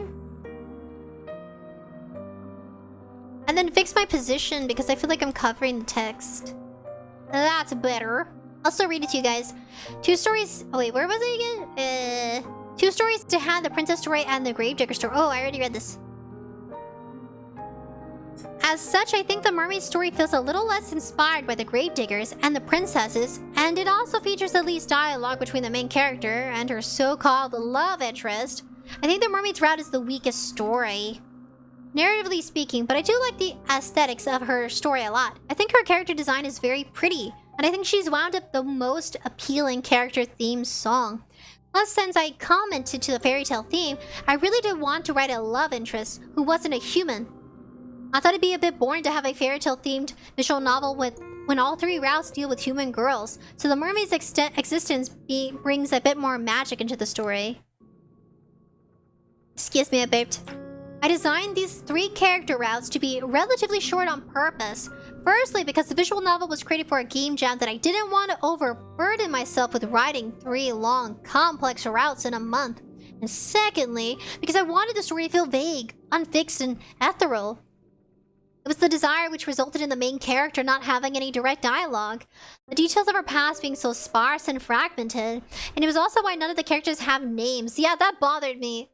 It bothered me that nobody had a name, because I feel like a name brings importance to a character, and because it didn't have that aspect, it was hard to say that I really felt connected to a nameless, you know what I mean? Like a nameless character. I feel like you just don't connect with them as well. Maybe that's the point.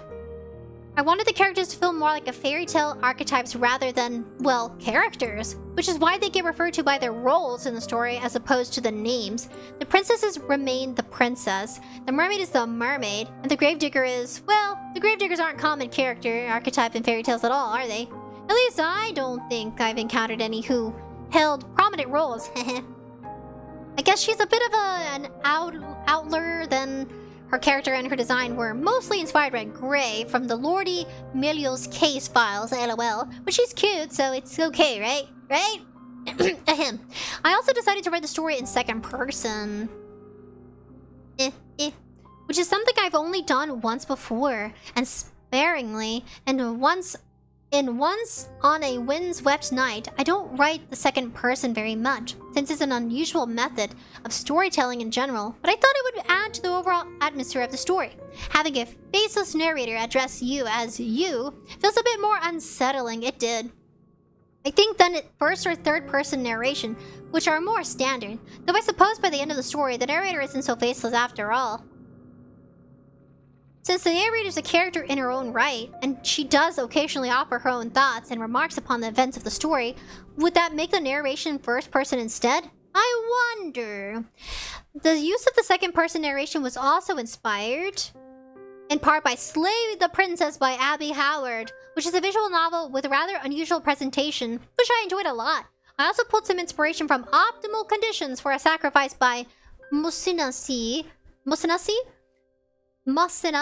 which was a looping narrative like the one present, and it gets lonely here. A lot of meta elements and very beautiful artwork.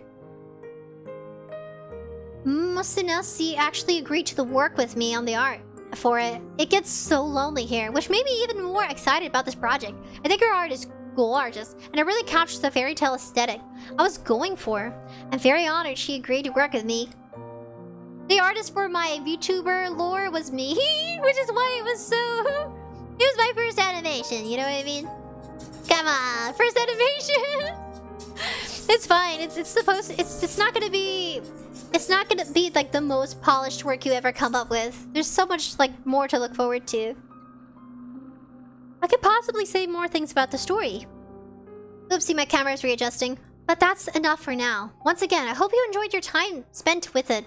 Though if you check the art gallery, isn't there a picture which is still locked? I wonder why that could be. Maybe you should go through the story again. You might find something that'll surprise you.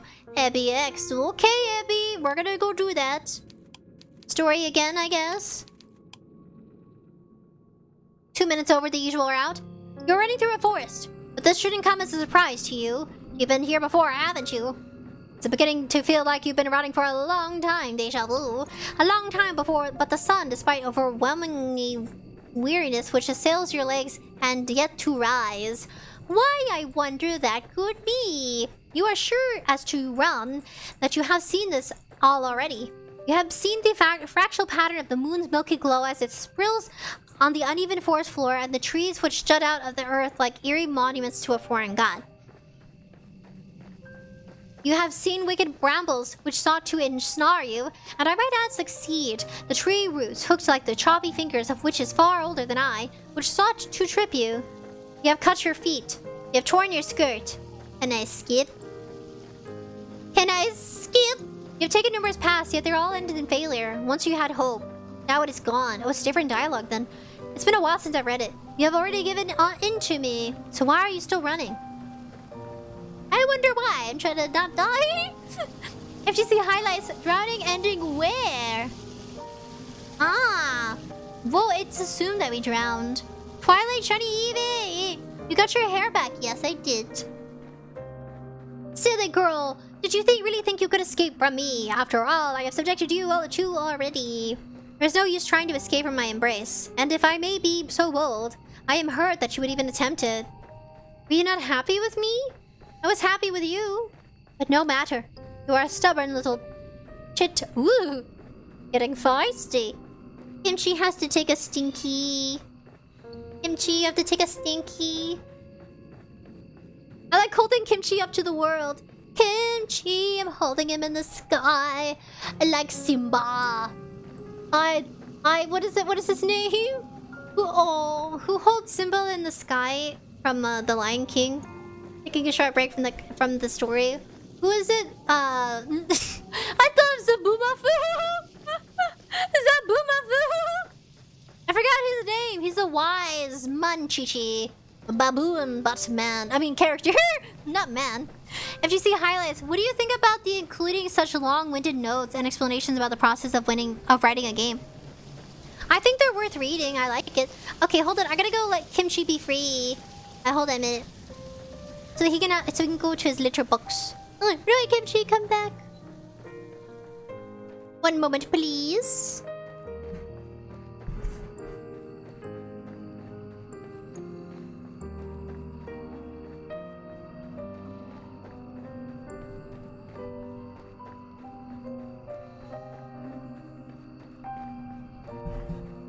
I am back. Okay, you are a stubborn little chit-chat, and perhaps you think the things will be different this time around. I kind of like that they left notes, because it kind of gives you perspective of what they were trying to accomplish, and then it kind of makes more sense. It solidifies the intent of the whole story. I think overall, it's morbid aspects of it, of like kind of the pointless idea that you have an option to struggle or fight back. It still results in the same ending, it seems.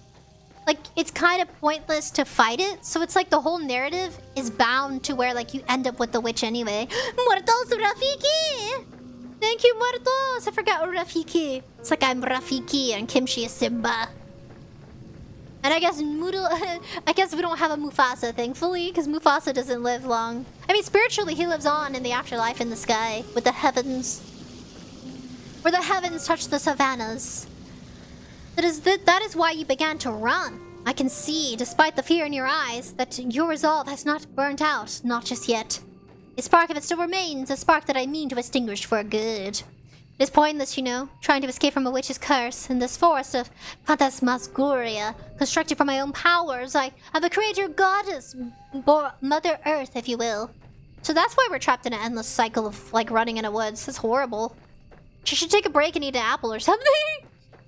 It does not matter how quickly you run, trampling the tall grass and those loose leaves and ugly spotted mushroom underfoot. Hey, don't hate on the mushrooms. That you said you're like Mother Earth and like nature and stuff. Would you call them ugly? Some earthling you are, witch. I still have you right where I want you, with the palm of my hand. Sick. I will not let you get away that easily, you sick woman.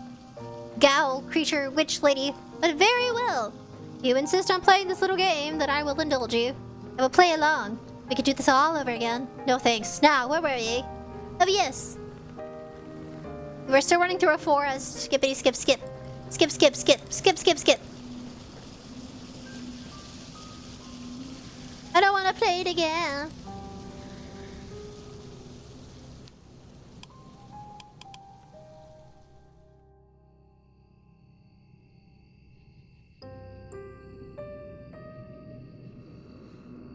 Whoa, made a mistake, now go back!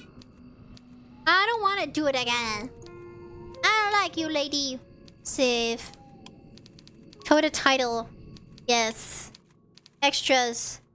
Gallery. Aha! Yay! We didn't lose it, guys! We still have all these awesome imagery. Gorgeous mermaid before she murders us, you sicko. Yes, we know. Mm-hmm. Don't look puzzled, you liar. Yep, and we died. Oh yeah, the grave digger. She's like, I'm gonna eventually lose you too, so I might as well just bury you first.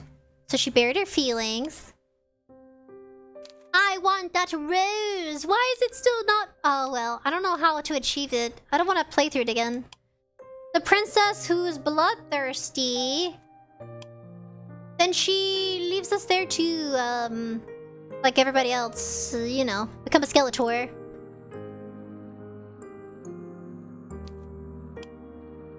And the witch, ha ha ha, lady. What is the next ending? Dang it. I want that last rose. Dark Buddy says you get different endings on the second playthrough. Do you really? That's what it is? So we read the notes. The music gallery. You can kind of pick and choose.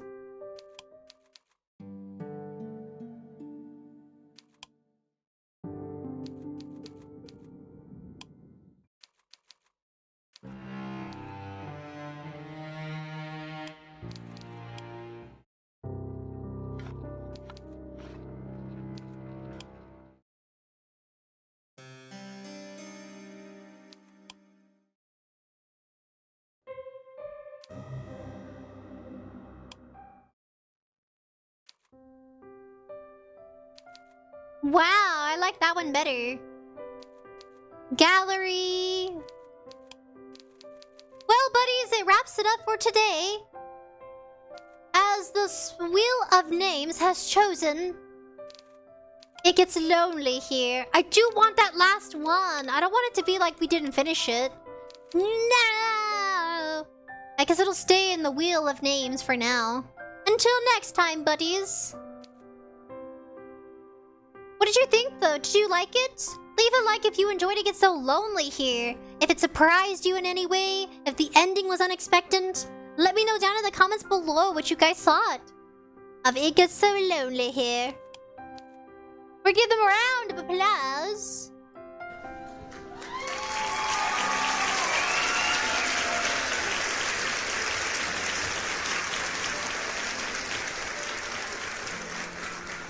Thank you all so much for coming out today and humoring me.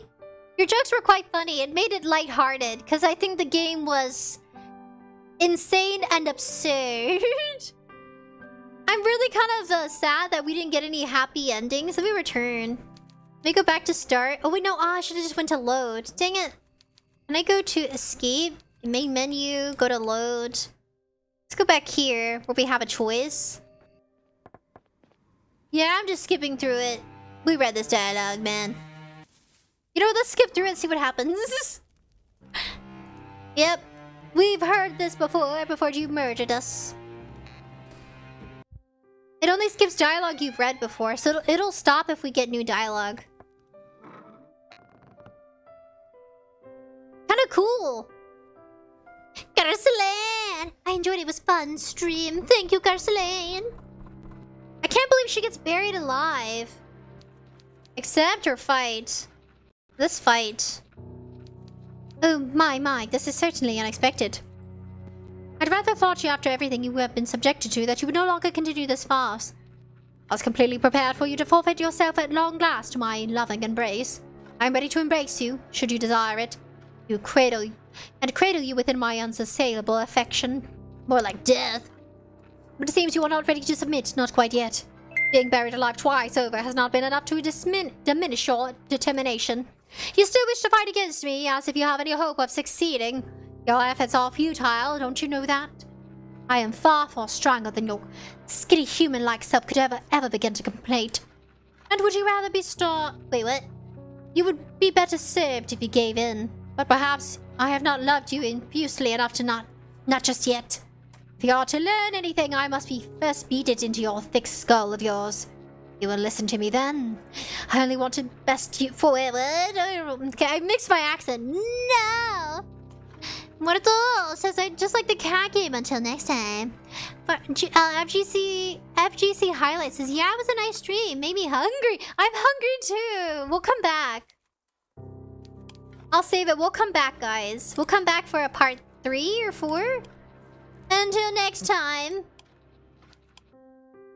It gets so lonely here. Alright, buddies. Peace and love. Thank you all for hanging out. Leave a like. Oh, there goes Noodle. Leave a like if you love Noodle. Leave a like if you enjoyed the game. Let me know if you want to see another part to find out what that... Oh, it's too late. She's howling. It's getting late. She's... Noodle?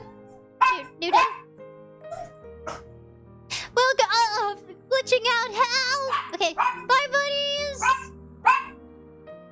Say goodbye to Noodle. Say bye, Noodle. Say bye, Noodle. See you next time. I'll see you Saturday for a one-shot, the last one. I can get my thoughts in order. Peace and love. Buddies, have a great day. Noodle. Please, Noodle. Good night. Thank you for the emote. Oh, she's so cute. The awesome snazzy scientist. Thank you for sharing your love with me. Dark Buddy says bye. Thank you for the stream. Evie spams love to Dr. Nova. Well, thank you, Evie, for sharing the love. Good night. Goodbye. Oh my gosh, I'm glitching out. Oh goodness. Ugh. I guess I'm gonna go eat something then.